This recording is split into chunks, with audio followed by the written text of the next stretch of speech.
തിരുമേനി, വളരെയധികം സന്തോഷത്തോടെയും അതുപോലെ തന്നെ ചെറിയ അഭിമാനത്തോടെയുമാണ് ഞങ്ങൾ രണ്ട് വൈദികരും തിരുവനന്തപുരം മുമ്പാകെ ഇരിക്കുന്നത്. പ്രത്യേകിച്ച് പരിശുദ്ധ മർത്തോമാ ശ്ലീഹായിൽ സ്ഥാപിതമായ AD 52 സ്ഥാപിതമായ ആർത്താറ്റ് സെന്റ് മേരീസ് കത്തീഡ്രൽ ദേവാലയം പരിശുദ്ധ ദൈവമാതാവിൻ്റെ നാമത്തിലാണ് എന്ന് എല്ലാവർക്കും അറിയാം. 1806 പുലിക്കോട്ടിൽ 1-ാം തിരുമനസ്സുകൊണ്ട് നവീകരിച്ച് കൂദാശ ചെയ്തു. വൈദികനായിരിക്കും മർത്തോമ 6-ാമൻ അതിവന്നാസ്യൂസ് തിരുമനസ്സുകൊണ്ട് കൂദാശ ചെയ്തു എന്ന് ചരിത്രമൊക്കെ പറയുന്നുണ്ട്. അതിനുശേഷം 219 വർഷങ്ങൾക്ക് ശേഷമാണ് വലിയ രീതിയിലുള്ളൊരു നവീകരണം ഇപ്പം നടന്നത്. അപ്പോൾ അതൊരു ചരിത്രത്തിന്റെ ഭാഗമാണ്. അതിൽ എല്ലാവർക്കും പങ്കാളികളാകാൻ പറ്റുന്നു എന്നുള്ളത് കൂടെ ഒരു സൗഭാഗ്യമാണ്. തിരുമേനിക്ക് എന്താണ് ഇതിനെപ്പറ്റി തുടക്കത്തിൽ പറയാനായിട്ടുള്ളത്? വ്യക്തിപരമായിട്ട് പറഞ്ഞാൽ ഈ ദേവാലയത്തിൽ മാമോദീസ മുങ്ങുവാൻ ഭാഗ്യം ലഭിച്ച ഒരു വ്യക്തിയാണ് ഞാൻ. കുന്നംകുളം പുലിക്കോട്ടിൽ അതിൽ കരുമാങ്കുഴി ബ്രാഞ്ചിൽ ഞങ്ങളുടെ ഇടവക ഇതിൽ നിന്ന് ഈ മാതൃഇടവകയിൽ നിന്ന് തെക്കേങ്ങാടിയിലേക്കും മെയിൻ റോഡ് പള്ളിയിലേക്കുമൊക്കെ Saint Gregorios main road, Saint Mathias Thekkengadi ഒക്കെ മാറിപ്പോയിട്ടുണ്ട്. എൻ്റെ കുടുംബം ഇപ്പോഴും സെൻറ്റ് മത്യാസ് തെക്കേങ്ങാടിയിലാണ്. എന്നാൽ ഏതോ ഒരു കാലത്ത് പിതാക്കന്മാരെ ഒരു തീരുമാനമെടുത്തു, കുഞ്ഞുങ്ങളെല്ലാം മാമോദീസ മുക്കുന്നത് ആർത്താറ്റ് പള്ളിയിൽ ആയിരിക്കണം എന്ന്, തലപ്പള്ളിയിൽ നടത്തണം എന്ന്.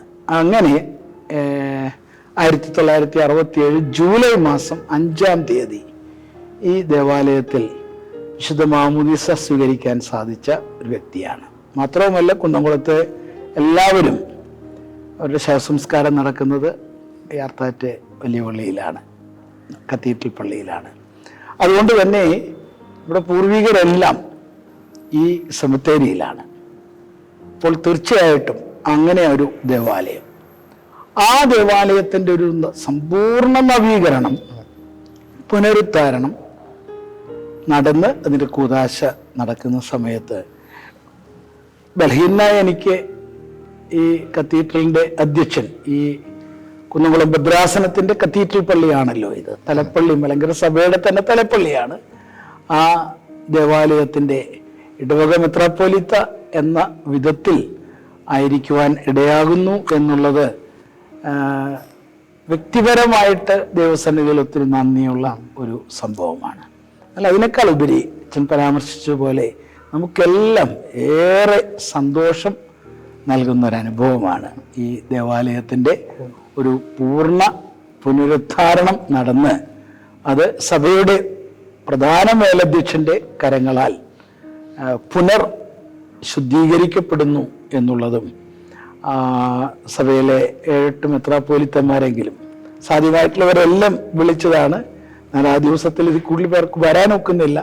അവരെല്ലാം വന്ന് അത് ശുദ്ധീകരിക്കാൻ തയ്യാറാകുന്നു. ഈ നാട് മുഴുവൻ അതിനെ ഒരുങ്ങുന്നു എന്നുള്ള ഏറെ സന്തോഷമുള്ള കാര്യമാണ്.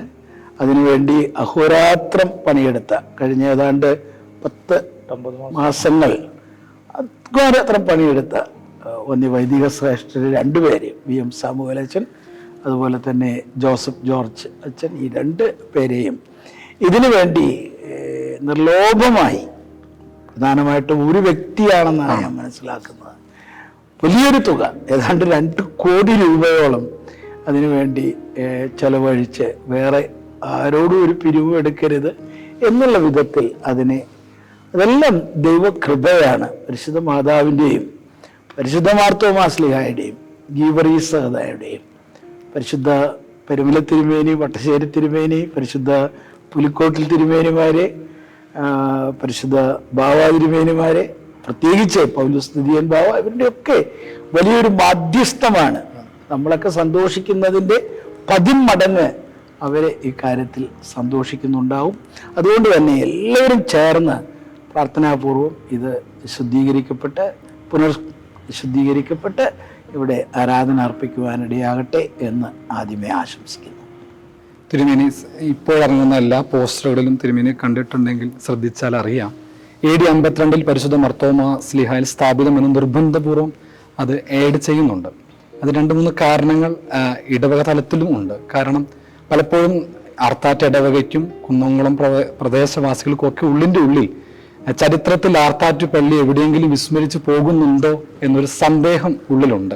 പരിശുദ്ധ മർത്തോമാസ്ലീഹായുടെ വരവ്, പരിശുദ്ധ മർത്തോമാസ്ലീഹയിൽ സ്ഥാപിതമായ ദേവാലയം ഒക്കെ സഭാതലത്തിലും ലോക ക്രൈസ്തവ വിശ്വാസ തലത്തിലും ഒക്കെ എന്നും അറിയപ്പെടണം എന്ന് ഉള്ളിൻ്റെ ഉള്ളിൽ ആഗ്രഹമുള്ളത് കൊണ്ടാണ് ഇപ്പോഴും അത് എല്ലാ കാര്യങ്ങളും പറഞ്ഞുകൊണ്ടേയിരിക്കുന്നത്.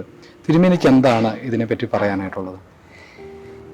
ഈ പള്ളിയുടെ ഈ ദേശം, ഇന്ന് നമ്മൾ ആർത്താറ്റ് എന്ന് വിളിക്കുന്ന ഈ ദേശം, ഇത് ചരിത്രത്തിൽ പ്ലീനിയുടെ കാലത്തോളം അല്ലെങ്കിൽ ക്രിസ്തു ചരിത്രത്തിന് മുൻപ് മുതൽ തന്നെ ഈ ദേശം പരാമർശിക്കപ്പെട്ടിട്ടുണ്ട്. പാലോറ എന്ന് ഈ ദേശം അറിയപ്പെട്ടിട്ടുണ്ട്.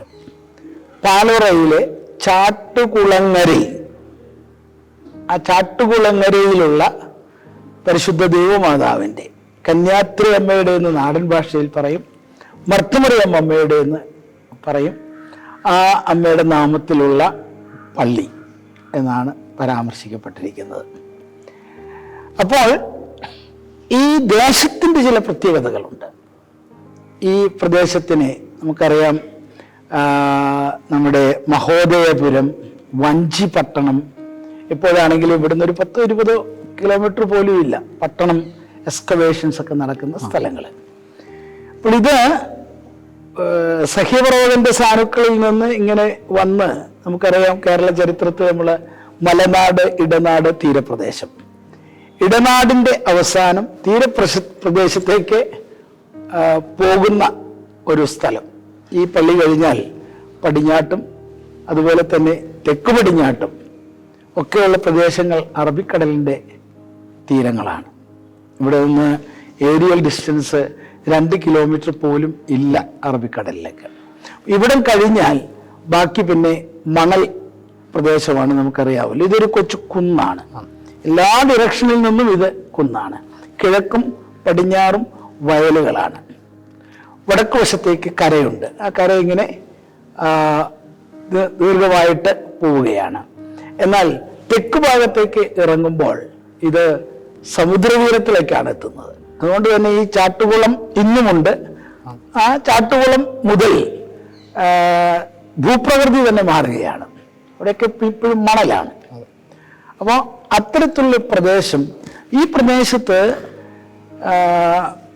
നമ്മൾ വീണ്ടും പറയും മുജിരി പട്ടണം എന്നാണ് വിളിക്കുന്നത്. പിന്നെയാണ് കൊടുങ്ങല്ലൂർ എന്നൊക്കെയുള്ള പേരും ഈ പ്രദേശത്ത് വരുന്നത്. ഇവിടെ ചരിത്രകാരന്മാർ വളരെ കൃത്യമായിട്ട് പറയുന്നുണ്ട്, ഈ മുജിരി പട്ടണം എന്ന് പറയുന്നത് 3 ചിരിയുള്ള അഥവാ ചിറയുള്ള അഥവാ 3 ഉപതുറമുഖങ്ങളുള്ള, 3 പ്രധാന തുറമുഖങ്ങളും അനേകം ചെറു തുറമുഖങ്ങളുമുള്ള അറബിക്കടലിൻ്റെ ഒരു തുറമുഖ പട്ടണമാണ് ഈ പ്രദേശം. അതുകൊണ്ട് തന്നെ ഇവിടെ വ്യാപാരികൾ, സഞ്ചാരികൾ ഇവരെല്ലാം ചരിത്രാതീത കാലം മുതൽ എത്തിയിട്ടുണ്ട്. നമ്മൾ എസ്തേറിന്റെ പുസ്തകത്തിൽ ശലോമോൻ രാജാവ് 3 വർഷം കൂടുമ്പോൾ കപ്പലുകൾ അയച്ചിരുന്നു എന്ന് വായിക്കുന്നുണ്ട്. BC 10-ാം നൂറ്റാണ്ടിലെ കാര്യമാണ്. അന്ന് ആനക്കൊമ്പ്, മയില്, പൊന്ന്, അങ്ങനെയുള്ള വ്യഞ്ജനങ്ങൾ, കുരുമുളക്, ഇതൊക്കെ ആ കാലം മുതൽ കയറ്റുമതി ചെയ്യപ്പെട്ടതായിട്ട് കാണുന്നുണ്ട്. അങ്ങനെ കയറ്റുമതി ചെയ്യാനുള്ള ഏക സ്ഥലം എന്ന് പറയുന്നത് മലബാറാണ്. പിന്നീട് മലബാർ എന്ന് വിളിക്കപ്പെട്ട പഴന്തമിഴിൽ, ചെന്തമിഴിലൊക്കെ മലങ്കരൈ, മലകളും കരകളും ഉള്ള ഒരു പ്രദേശം മലങ്കരൈ. അതിൽ നിന്നാണ് ഇന്ന് നമ്മൾ അഭിമാനത്തോട് ഉപയോഗിക്കുന്ന മലങ്കര സഭ എന്ന പദവും വരുന്നത്. ഇടക്കാലത്ത് പലരൊക്കെ ഓരോന്നൊക്കെ എഴുതി വെച്ചിട്ട് മാലിയാങ്കര എന്നൊരു സ്ഥലമുണ്ട്, അവിടെ ഒരു തെറ്റുകളാണ് തോമസ് ലീഗ വന്നത്. അതൊക്കെ വളരെ ഈ ഉൽപ്പതിഷ്ണുത്വം കുറഞ്ഞ ആളുകൾ, അല്ലെങ്കിൽ വേറെ രീതിയിൽ പറഞ്ഞാൽ വളരെ ഷോർട്ടായിട്ട് കാര്യങ്ങളെ വീക്ഷിക്കുന്ന, ഇന്നത്തെ ഒരു ചിത്രം കണ്ട് ഇതിനെ 2000 വർഷങ്ങൾക്ക് മുമ്പിലേക്ക് ഇമ്പോസ് ചെയ്ത് എടുക്കുന്ന അങ്ങനെയൊക്കെ കുറെ ആളുകളുണ്ട്. അതിൻ്റെ ഒരു പശ്ചാത്തലത്തിലാണ് ഈവൻ പാലൂർ ചാട്ടുകുളങ്ങര എന്നുള്ളത് പാലയൂരാക്കി മാറ്റിയ സംവിധാനം പോലും ഉണ്ടായിട്ടുണ്ട്. അങ്ങനെ പാലയൂർ പള്ളിയുണ്ട്. അത് കുര്യാക്കോസുകാരുടെ നാമത്തിലുള്ള പള്ളിയാണ്. തോമസ് ലീഹായുടെ അതായത് ഈ ചാവക്കാട് ഭാഗത്ത് നിന്ന് കടൽ പിൻവാങ്ങിയപ്പോൾ ഈ ഭാഗത്തൊക്കെ കര വന്നപ്പോൾ ആർത്താറ്റ് പള്ളിയിൽ നിന്ന് വെച്ചൊരു കുരിശാണ് പാലയൂരെ സെന്റ് തോമസ് ക്രോസ് എന്നാണ് പറയുന്നത്.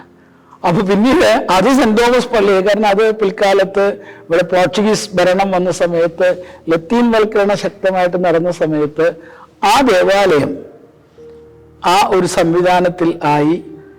ഈ ദേവാലയം ഓർത്തഡോക്സ് സഭയുടെ അല്ലെങ്കിൽ ഇവിടുത്തെ മാർത്തോമ ക്രിസ്ത്യാനികളുടെ ആയിട്ട് നിലനിന്നു. അപ്പോൾ ചരിത്രകാരന്മാർ വളരെ ബോധപൂർവം ഈ ദേവാലയത്തെ മാറ്റി പാലോറ ചാട്ടുകുളങ്ങര എന്നുള്ളത് മാറ്റിയിട്ട് പാലയൂർ പള്ളി എന്ന് പറഞ്ഞു.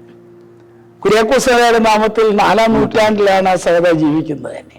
അദ്ദേഹത്തിന്റെ നാമത്തിൽ കേരളത്തിൽ പള്ളികൾ ഉണ്ടായത് 12-ാം നൂറ്റാണ്ടിലാണ്. അങ്ങനെ ഒരു വലിയ കോൺട്രഡിക്ഷൻ ഉണ്ട്. അതേസമയം കേരളത്തിലെ നമ്മുടെ ക്രൈസ്തവ പൈതൃകം അതിൻ്റെ ഈറ്റില്ലമായിട്ടുള്ള പരിശുദ്ധ മാർ തോമസ് ലീഗായാൽ സ്ഥാപിതം എന്ന് കരുതുന്ന, അല്ലെങ്കിൽ തോമസ് ലീഗായാൽ സുവിശേഷം അറിയിക്കപ്പെട്ട സ്ഥലങ്ങളിലുണ്ടായ എല്ലാ പള്ളികളും സെന്റ് മേരീസ് ചർച്ചാണ്. അതെ, ഇവിടെ ഉണ്ടായിരുന്ന ആദ്യ ഫസ്റ്റ് തലമുറയിലെ ദേവാലയങ്ങളെല്ലാം സെന്റ് മേരീസ് ചർച്ചാണ്, മാതാവിന്റെ നാമത്തിലാണ്. പിന്നീടുണ്ടാകുന്നത് മാർത്തോമൻ പള്ളികളാണ്. മുളന്തുരുത്തി മാർത്തോമൻ പള്ളി, കോതമംഗലം മാർത്തോമൻ പള്ളി, അങ്ങനെ നോക്കിയാൽ എല്ലാം മാർത്തോമൻ പള്ളികളാണ്. അതെല്ലാം കഴിഞ്ഞാണ് 12-ാം നൂറ്റാണ്ട് മുതലാണ് സഹോദരന്മാർ ഗീവർഗീസ് സഹോദര, കുര്യാക്കോസ് സഹോദര അവരൊക്കെ നാമത്തുള്ള ദേവാലയങ്ങൾ വരും. അത് കഴിഞ്ഞാണ് പിൽക്കാലത്ത് ഇപ്പോൾ ഏറ്റവും കൂടുതൽ ദേവാലയങ്ങൾ ഉണ്ടാകുന്നത് പരിശുദ്ധ പരിമല തിരുമേനിയുടെ നാമത്തിലാണ്.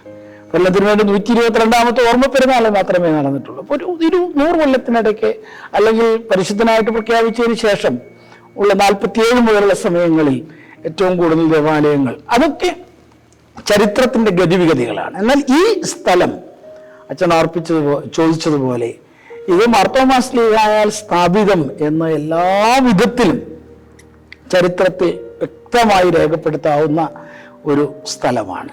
AD 52 സ്ലീഹ ഭാരതത്തിൽ വന്നു എന്ന് വിശ്വസിക്കുന്നവർക്കെല്ലാം അദ്ദേഹം തുടങ്ങിയ ആദ്യ ദേവാലയങ്ങളിൽ ഒന്ന് പാലോറ ചാട്ടുകുളങ്ങര ദേവാലയമാണ് എന്ന് അവിതർക്കിതമായി പറയാൻ സാധിക്കും. 54-ലാണ് നിരണം പള്ളിയുടെ ഇത് പറയുന്നത്. അത് വെറുതെ ഒരു പഴമയ്ക്ക് വേണ്ടി അല്ലെങ്കിൽ ഞങ്ങൾ ഒന്നാമത് എന്ന് പറയാനെന്നുള്ള വ്യഗ്രതയൊന്നുമല്ല, മറിച്ച് അത് ഒരു പരമ്പരാഗതമായ ചരിത്ര സത്യമാണ് എന്ന് ഞാൻ നിർബന്ധമായിട്ടും വിശ്വസിക്കുന്നു. പിന്നെ കുറെ ആളുകളുണ്ട്, തോമസ് ലീഗ വന്നിട്ടുണ്ടോ, പോയിട്ടുണ്ടോ, തോമസ് ലീഗയുടെ സഭ സ്ഥാപിച്ചിട്ടുണ്ടോ, പള്ളി സ്ലീഗയാണോ പണിതെന്നൊക്കെ ചോദിക്കുന്ന ആളുകളുണ്ട്. അത്തരം ചോദ്യങ്ങൾക്കൊന്നും ഈ ഒരു കോണ്ടസ്റ്റിൽ ഞാൻ വലിയ പ്രസക്തി കാണുന്നില്ല. മാത്രവുമല്ല, തോമസ് ലീഗ വന്നിട്ടില്ല എന്ന് പറഞ്ഞവര് ഇപ്പൊ തോമസ് ലീഗയുടെ പിൻഗാമികളാന്ന് പറയുന്നവരൊക്കെയാണ് എല്ലാവരും. അതുകൊണ്ട് അതൊക്കെ അവിടെ നിൽക്കട്ടെ. മലങ്കര സഭയെ സംബന്ധിച്ചിടത്തോളം പരിശുദ്ധ മാർ തോമസ് ലീഹായുടെ പാദസ്പർശമേറ്റ് ലീഹായാൽ സുവിശേഷം ഘോഷിക്കപ്പെട്ട പുണ്യസ്ഥലമാണിത്. തിരുമേനി 1789-ലാണ് ചരിത്രത്തിൽ ടിപ്പുവിന്റെ പടയോട്ടവും ഈ അങ്ങാടി രൂപീകരണവും ടിപ്പുവിന്റെ പടയോട്ടത്തിനെതിരെ ഡിഫെൻഡ് ചെയ്യാനായിട്ട് കുന്നംകുളത്തെ മലങ്കര നസ്രാണികൾ പരിശ്രമിച്ചതും ഇവിടെ ഈ വിഭജിച്ച മദ്ബഹ ഈ ദേവാലയത്തിൽ ഉണ്ടാകുകയും ഒക്കെ ചെയ്യുന്നത്. വിഭജിച്ച മദ്ബഹ എന്ന് പറയുന്നത് ടിപ്പുവിന്റെ പടയോട്ടത്തിന്റെ വളരെ വ്യക്തമായ തെളിവാണ്. നമ്മുടെ ആർത്താറ്റ് പള്ളിയുടെ മദ്ബഹ അതിന് ഏറ്റവും ഉദാഹരണമാണ്. ഒരു വൈദികനെയും വിശ്വാസികളെയും ഇവിടെ രക്തസാക്ഷികളായിട്ടുണ്ട് എന്ന് പറയുന്നു. ക്ലോഡിയസ് ബുക്കാനൻ അതിനുശേഷം വരുന്നു. ഇങ്ങനെ അനേക കാര്യങ്ങൾ നടക്കുന്നത് 1789 ടിപ്പുവിന്റെ വരവിന് ശേഷമാണ്. തിരുമേനിക്ക് അതിനെപ്പറ്റി എന്താണ് പറയാനായിട്ടുള്ളത്? അപ്പോൾ ഒരു അല്പം കൂടെ ഒന്ന് പുറകോട്ട് അല്പം കൂടെ പോകേണ്ടതുണ്ട്. ഈ ആർത്താറ്റ് ദേശത്തെ ഈ ദേവാലയം ഇത് എല്ലാ നൂറ്റാണ്ടുകളിലൂടെയും ഇതിൻ്റെ ചരിത്രത്തിൻ്റെ ചില ഗതിവിഗതികൾ മുന്നോട്ട് പോകുന്നുണ്ട്. ടിപ്പുവിന് മുൻപ് നിർബന്ധമായിട്ടും ഓർക്കേണ്ട മറ്റൊന്നാണ് ഉദയംപേരൂർ സുന്നഹദോസും. ഉദയംപേരൂർ സുന്നഹദോസും അതേ തുടർന്നുള്ള കൂനൻകുരിശ് സത്യവും. ഉദയംപേരൂർ സുന്നഹദോസിൽ മെനസിസ് മെത്രാൻ, ലത്തീൻ മെത്രാൻ, ഗോവ ആസ്ഥാനമായിട്ട് അവിടെ മിഷൻ 1499 മുതൽ തുടങ്ങിയതായിട്ട് കാണുന്നുണ്ട്. കൃത്യം 100 വർഷങ്ങളായപ്പോഴേക്കും ഭാരതത്തെ മുഴുവൻ ലത്തീൻ വൽക്കരിക്കുക, ഇവിടുത്തെ ഇൻഡിജിനസ് ആയിട്ടുള്ള ക്രൈസ്തവരെയും മറ്റ് ക്രൈസ്തവരെ മറ്റുള്ളവരെ മാനസാന്തരപ്പെടുത്തിയവരെയും ഒക്കെ ഉൾക്കൊണ്ട് ഒരു ലത്തീൻ സഭ ഉണ്ടാക്കുക എന്ന പ്രഖ്യാപിത ലക്ഷ്യമുണ്ടായിരുന്നു. അതിനുവേണ്ടിയാണ് ഉദയംപേരൂർ, തൃപ്പൂണിത്തുറ അടുത്ത് ആണെന്ന് നമുക്കറിയാം, അവിടെ വെച്ച് ഒരു സുന്നതദോസ് കൂടി.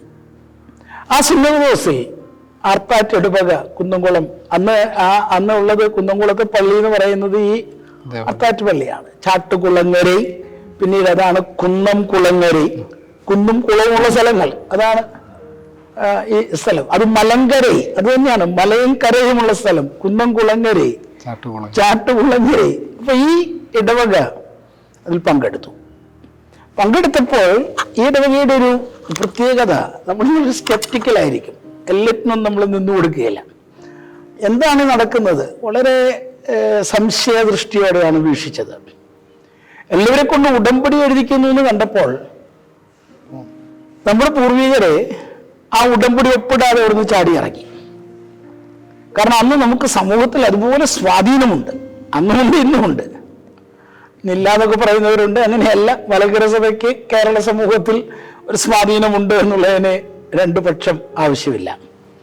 അന്നത്തെ സാമൂഹിക സ്വാധീനം എന്ന് പറയുന്നത് ഇവിടുത്തെ മണക്കുളൻ രാജാക്കന്മാര്, അവരൊക്കെ അവരുടെ സർവ്വസൈന്യാധിപൻ, അവരുടെ സൈന്യം എല്ലാം നമ്മുടെ സഭാമക്കളാണ്. അതുകൊണ്ട് തന്നെ ആ ഒരു പിൻബലത്തോടുകൂടെ അവിടെ നിന്ന് അത് ഒപ്പിടാതിരിക്കുകയും മാത്രമല്ല പിടിച്ചടക്കാൻ പിന്നീട് ഇവിടെ വന്ന മെനസിസ് മെത്രാനെ ആട്ടി പായിക്കുകയും ചെയ്തു. ആർത്ത് ആട്ടി എന്നാണ്, ആർത്ത് ആട്ടി. അന്ന് മുതൽ അഥവാ 1600കളുടെ ആരംഭത്തിൽ, ഉദയംപേരൂർ സുന്നോസിന് ശേഷമുള്ള ഒരു കാലഘട്ടത്തിൽ 1600കളുടെ ആരംഭത്തിൽ, 17ാം നൂറ്റാണ്ടിന്റെ ആരംഭത്തിൽ തന്നെ ആർത്ത് ആട്ടിയ പള്ളി എന്ന ഒരു പേര് ഇതിനൊരു ഒരു ഒരു ബഹുമതി നാമമായിട്ട് വന്നു. ഒപ്പം തന്നെ ചില ചരിത്രകാരന്മാർ പറയുന്നുണ്ട് അയർത്ത, എതിർത്ത അറ്റത്തെ പള്ളി. അന്ന് 100ൽ താഴെ പള്ളികളാണ് ഉള്ളത്. മുളന്തുരുത്തി സുന്നതദോസിൽ പോലും, അതായത് 1875 മുളന്തുരുത്തി സുന്നതദോസിലെ ലിസ്റ്റ് 150 ദേവാലയങ്ങളെ ഉള്ളൂ. ഉദയംപേരൂരിന്റെ ലിസ്റ്റിൽ അതിൽ താഴെയാണ് 150 ഒക്കെ ദേവാലയങ്ങളെ ഉള്ളൂ, ഇടവകകളായിട്ട്. ചെറിയ പ്രാർത്ഥനാ സ്ഥലങ്ങൾ വേറെ ഉണ്ടാകാം. ഇന്ന് അതാണ് 1064 പിന്നീട് 1662 ഒക്കെ ആയിട്ട് മാറിയിരിക്കുന്നത്. മാത്രമല്ല ലോകമെമ്പാടും നോക്കിയാൽ ഏറ്റവും ചുരുങ്ങിയത് 2500 ദേവാലയങ്ങളെങ്കിലും മലങ്കര സഭയ്ക്കുണ്ട്. അപ്പോൾ അതിൻ്റെ എല്ലാം തലപ്പള്ളികളിലൊന്ന്, അഥവാ കുന്നംകുളം എപ്പം കൂടെ അഭിമാനത്തോടെ പറഞ്ഞാൽ അതിൻ്റെയൊക്കെ തലപ്പള്ളി എന്ന് പറയാൻ ആർത്താറ്റ് പള്ളിക്ക് സാധിക്കും. ഈ ദേവാലയം നിൽക്കുന്ന താലൂക്ക് അറിയാമല്ലോ, ഈ താലൂക്ക് തന്നെ ഇന്നും തലപ്പള്ളി താലൂക്ക് എന്നാണ്. വേറെ ഇതിലും വലിയൊരു തലപ്പള്ളി വേറെ എവിടെയാ ഉള്ളത്, എങ്ങനെയാ പേര് വന്നത് നമുക്കറിയില്ല. ഒരുപക്ഷെ ബ്രിട്ടീഷുകാരുടെ കാലം മുതൽ തന്നെ ഉണ്ടായ ആ താലൂക്ക്, അതിന് ഈ പള്ളിയുടെ സ്ഥലനാമം നമുക്കറിയാം. ഇപ്പം തുമ്പോൺ ഭദ്രാസനം, തുമ്പോൺ പള്ളിയുടെ പശ്ചാത്തലത്തിലാണ് തുമ്പോൺ ഭദ്രാസനം എന്നുണ്ടാകുന്നത്. അങ്ങനെയാണ് നിരണം ഭദ്രാസനം, ഒക്കെ ആ പള്ളിയുടെ പേരിലാണ് ഉണ്ടാകുന്നത്. അങ്ങനെ ഉണ്ടായ ആ സംവിധാനത്തിൽ പ്രത്യേകിച്ച് ഈ 7 ഭദ്രാസനങ്ങളൊക്കെ ആയിട്ട് വിഭജിക്കുന്ന കാലത്ത് കൊച്ചി രാജ്യമാണിത്. അപ്പൊ കൊച്ചി രാജ്യത്തെ എല്ലാം കൂടെ അങ്ങനെയാണ് അത് കൊച്ചി ഭദ്രാസനം എന്നായത്. അല്ലെങ്കിൽ അത് ആർത്താറ്റ് ഭദ്രാസനം എന്നാകേണ്ടതായിരുന്നു. കൊച്ചി ഭദ്രാസനം എന്ന് ആയെന്നുള്ളത് ഞാൻ സാന്ദർഭികമായിട്ട് പറഞ്ഞെന്നുള്ളതേ ഉള്ളൂ. അപ്പോൾ അങ്ങനെ ഒരു ചരിത്രം ഈ ദേവാലയത്തിനുണ്ട്. അപ്പോ കൃത്യമായിട്ട് വിദേശ സംവിധാനങ്ങളെ എതിർത്ത് ചെറുത്ത് തോൽപ്പിച്ച് നിലനിൽക്കുവാൻ ഈ മാതാവിൻ്റെ മധ്യസ്ഥതയിൽ ഈ ദേവാലയത്തിന് സാധിച്ചിട്ടുണ്ട്. പരിശുദ്ധ മാർത്തോമാ ശ്ലീഹായും പരിശുദ്ധ ഗീവറീസതായും ഈ 2 പിതാക്കന്മാരും ഇതിൻ്റെ ശക്തിദുർഗങ്ങളാണ്. ഗ്യൂറിസ് നാമത്തിലാണ് നമ്മുടെ സെമിത്തേരി പള്ളി. അപ്പൊ ഈ രണ്ടുപേരും ഇവിടെ ഞങ്ങളൊക്കെ ചെറുപ്പത്തിൽ നോമ്പ് പിടിക്കാനൊക്കെ വരുന്ന സമയത്ത് അച്ഛന്മാർ പോലും രാത്രി പറയും, മക്കളെ ആവശ്യമില്ലാതെ പള്ളിക്കകത്ത് കയറി നിങ്ങൾ അവിടെ കിടന്ന് ഉറങ്ങാനോ ഒന്നും ശ്രമിക്കരുത്, രാത്രിയിൽ സഹതാ രാത്രി വരും, ഇങ്ങനെയൊക്കെ പറയാറുണ്ട്. സഹതയുടെ കൊലപ്പടി ശബ്ദം കേൾക്കുന്നൊക്കെ പറഞ്ഞിട്ടുണ്ട്. അങ്ങനെ ഒരു ചരിത്രം കൂടി ഇതിനുണ്ട്. അങ്ങനെ ഒരു ഭൂതകാല ചരിത്രം ഇങ്ങനെ വരികയാണ്. ഞാൻ നേരത്തെ പറഞ്ഞതുമായിട്ട് ഒന്ന് കണക്ട് ചെയ്താൽ, അപ്പോൾ ഇവിടെ ഒരു വലിയ ജൂയിഷ് സെറ്റിൽമെന്റ് ഉണ്ടായിരുന്നു. ഈ കുന്നിന് ജൂതക്കുന്നെന്നാണ് പേര് വിളിച്ചിരുന്നത്. ഇതിന്റെ ചുറ്റുമുള്ള പ്രദേശങ്ങളാണ് ഇയാല് മുതൽ ഇങ്ങനെ എടുത്താൽ മറ്റം, ചിറ്റാട്ടുകര, ആളൂര്, ചാട്ടുകുളങ്ങര, ഇതെല്ലാം ജൂയിഷ് കോളനി ആയിട്ട് കാണുന്നു. ഇവിടെ കൊടക്കല്ലുകൾ കാണുന്നുണ്ട്. ഇവിടെ അറിയാം, ഇയാളിലൊരു എക്സ്കവേഷൻ ഈ അടുത്ത കാലത്ത് 1948 മറ്റോ നടന്നപ്പോൾ, 40കളുടെ അവസാനത്തിലാണെന്ന് എൻ്റെ ഓർമ്മ, നീറോ ചക്രവർത്തിയുടെയും അതുപോലെ തന്നെ മറ്റേ അഗസ്തുസ് സീസറിൻ്റെയും ഒക്കെ ചിത്രങ്ങളുള്ള സ്വർണമായ നാണയങ്ങൾ കിട്ടി. അപ്പൊ അതൊക്കെ കാണിക്കുന്നത് ഇവിടുത്തെ ജൂയിഷ് സെറ്റിൽമെന്റ് ആണ്. അവരുടെ ഒരു സിനഗോഗ് ഇവിടെ ഉണ്ടായിരുന്നുവെന്നും അവരോട് പ്രസംഗിക്കാനാണ് തോമസ് ലീഗ, നമ്മുടെ സുവിശേഷം വളരെ വ്യക്തമായിട്ട് കാണുന്നുണ്ട്. Go to the Jews who are in diaspora, എവിടെയൊക്കെ ചിതറിപ്പാർക്കുന്ന യഹൂദന്മാരുണ്ടോ അവിടെ പോയി സുവിശേഷം അറിയിക്കുക. അപ്പൊ അതിൻ്റെ ഒരു ബേസ്, തോമസ് ലീഗയ്ക്ക് വന്ന് പ്രസംഗിക്കുവാൻ പറ്റുന്നതിൻ്റെ ഒരു ബേസ് ഇങ്ങോട്ട് വരുന്ന കച്ചവടക്കാരും, നമ്മൾ പറയുന്നുണ്ട് മേദ്യ, പേർഷ്യ, ഈ സ്ഥലങ്ങളിലൊക്കെ അഫ്ഗാൻ രാജാവും ഒക്കെ നമ്മൾ അവിടെ വായിക്കുന്നുണ്ട്. അതുപോലെ തന്നെ 1952 രണ്ടാമത്തെ മിഷൻ യാത്രയിൽ, ആദ്യ മിഷൻ യാത്രയാണ് ഏകദേശം 32 മുതൽ 52 വരെയുള്ളത്. അത് ഈ പറയുന്ന പേർഷ്യൻ രാജ്യങ്ങൾ, എഡേസ ആസ്ഥാനമായിട്ട് ഉണ്ടായ പൗരസ്ത്യ സഭ. അദ്ദേഹത്തിന്റെ രണ്ടാമത്തെ മിഷനറി യാത്ര ആരംഭിച്ചിട്ടുള്ളത് തീർച്ചയായിട്ടും ഈ പ്രദേശത്ത് ആയിരിക്കണം. പിൽക്കാലത്ത് കൊടുങ്ങല്ലൂർ എന്നറിയപ്പെട്ട ഈ മഹോദയപുരം അല്ലെങ്കിൽ വഞ്ചിപട്ടണം, അതിൻ്റെ ഒരുപാട് തെളിവുകൾ ഇന്നുമുണ്ട്. തിരുവഞ്ചി, പെരുവഞ്ചി, പഴവഞ്ചി, ഈ ഇങ്ങനെയുള്ള സ്ഥലങ്ങൾ. വഞ്ചി എന്ന് പറഞ്ഞാലും നമ്മൾ ഇന്ന് കാണുന്ന വഞ്ചിയല്ല, പട്ടണം എന്ന വാക്കിന്റെ അർത്ഥം. നമ്മുടെ പഴഞ്ഞി അത് പഴവഞ്ചിയാണെന്നാണ് പറയുന്നത്. പഴവഞ്ചിയിൽ നിന്നാണ് പഴഞ്ഞി എന്ന പദം ഉണ്ടാകുന്നത്. അപ്പൊ ഈ പ്രദേശങ്ങളെല്ലാം അത്തരത്തിലുള്ള ദേശങ്ങളായിരുന്നു. തോമസ് ലീഗ അതുകൊണ്ടാണ് ഈ പ്രദേശത്ത് വന്നത്.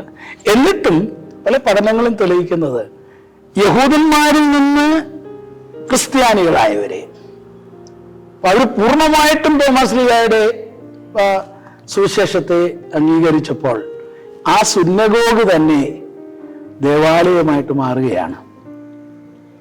ആ സിനഗോഗ് വർഷിപ്പ് യേശു ക്രിസ്തുവിനെ ദൈവമായി കണ്ട് പിതൃപുത്ര പരിശുദ്ധാത്മാവിനെ ആരാധിക്കുന്ന ഒരു സമൂഹം ആരംഭിക്കുകയാണ്. ആ സമൂഹത്തോട് ഇവിടുത്തെ തദ്ദേശീയരായിട്ടുള്ളവരും കൂടി ചേരുകയാണ്. അങ്ങനെ ക്രിസ്തുവിൽ ഇനി ജാതി മതമൊന്നുമില്ല.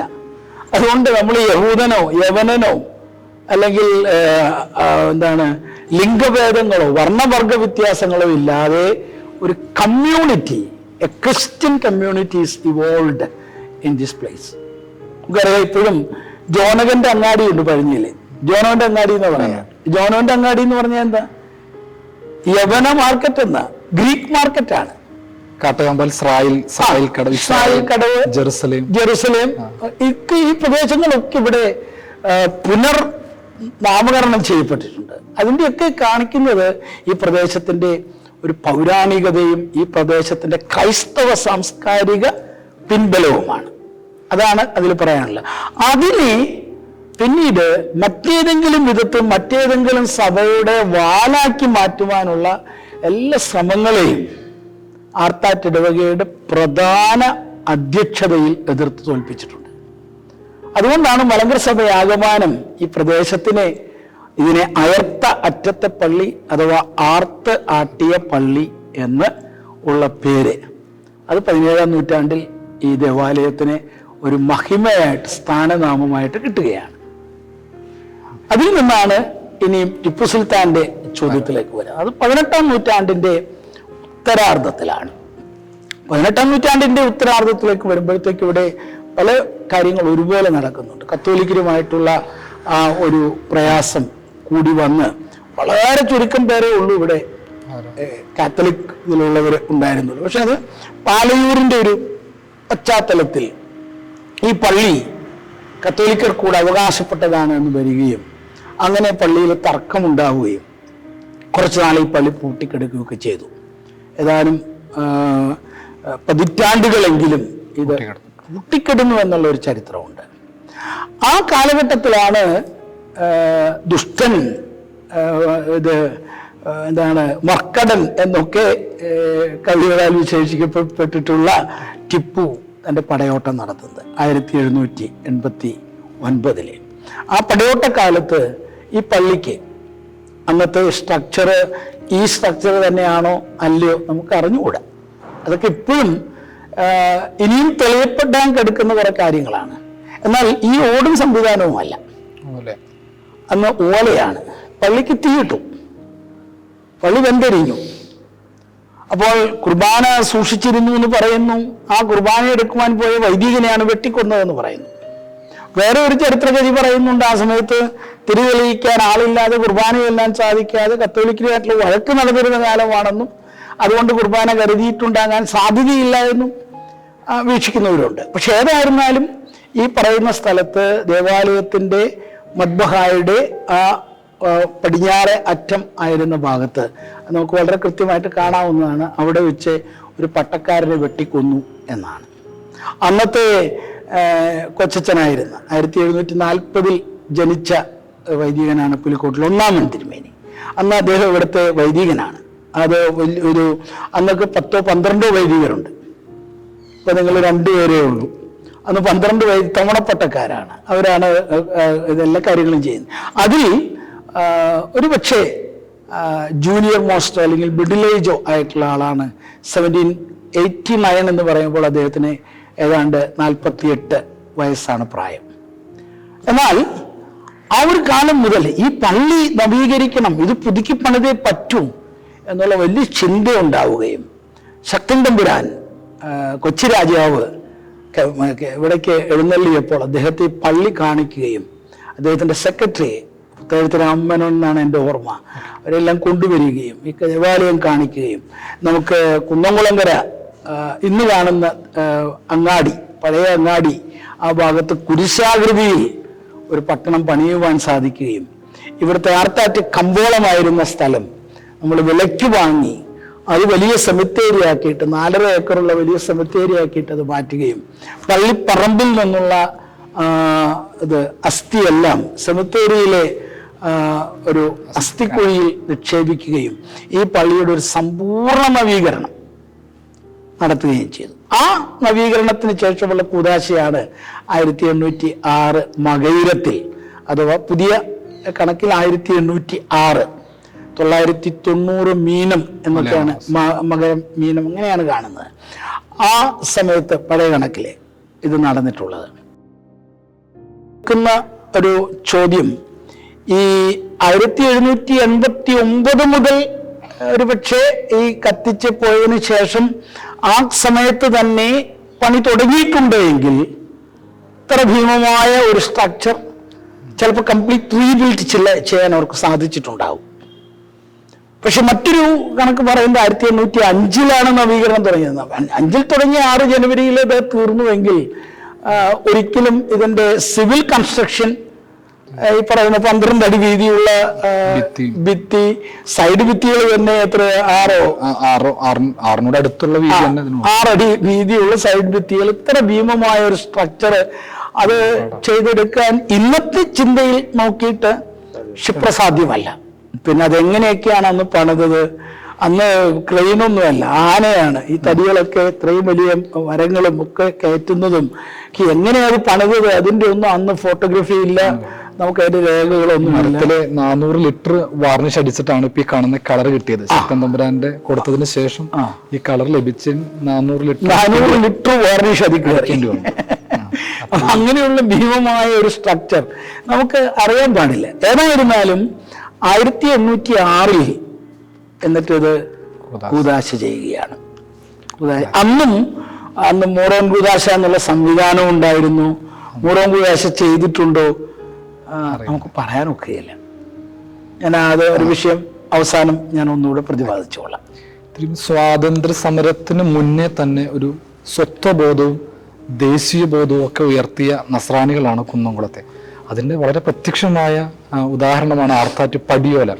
ഒരു വിദേശാധിപത്യത്തിലും ഒരു വിദേശ മെത്രാന്റെ ഉപദേശത്തിന്റെ കീഴിലും ഞങ്ങൾ നിൽക്കില്ലെന്ന് വളരെ ആർജവത്തോടു കൂടെ ആ സാമൂഹ്യ സാഹചര്യത്തിൽ ഉറക്കെ പ്രഖ്യാപിച്ച് തീരുമാനമെടുത്ത പൗലോസ് ഭാഷയിൽ പറഞ്ഞ കുന്നംകുളം നസ്രാണികളുടെ പൗരുഷം അന്ന് തന്നെ നമുക്ക് വളരെ വ്യക്തമാണ്.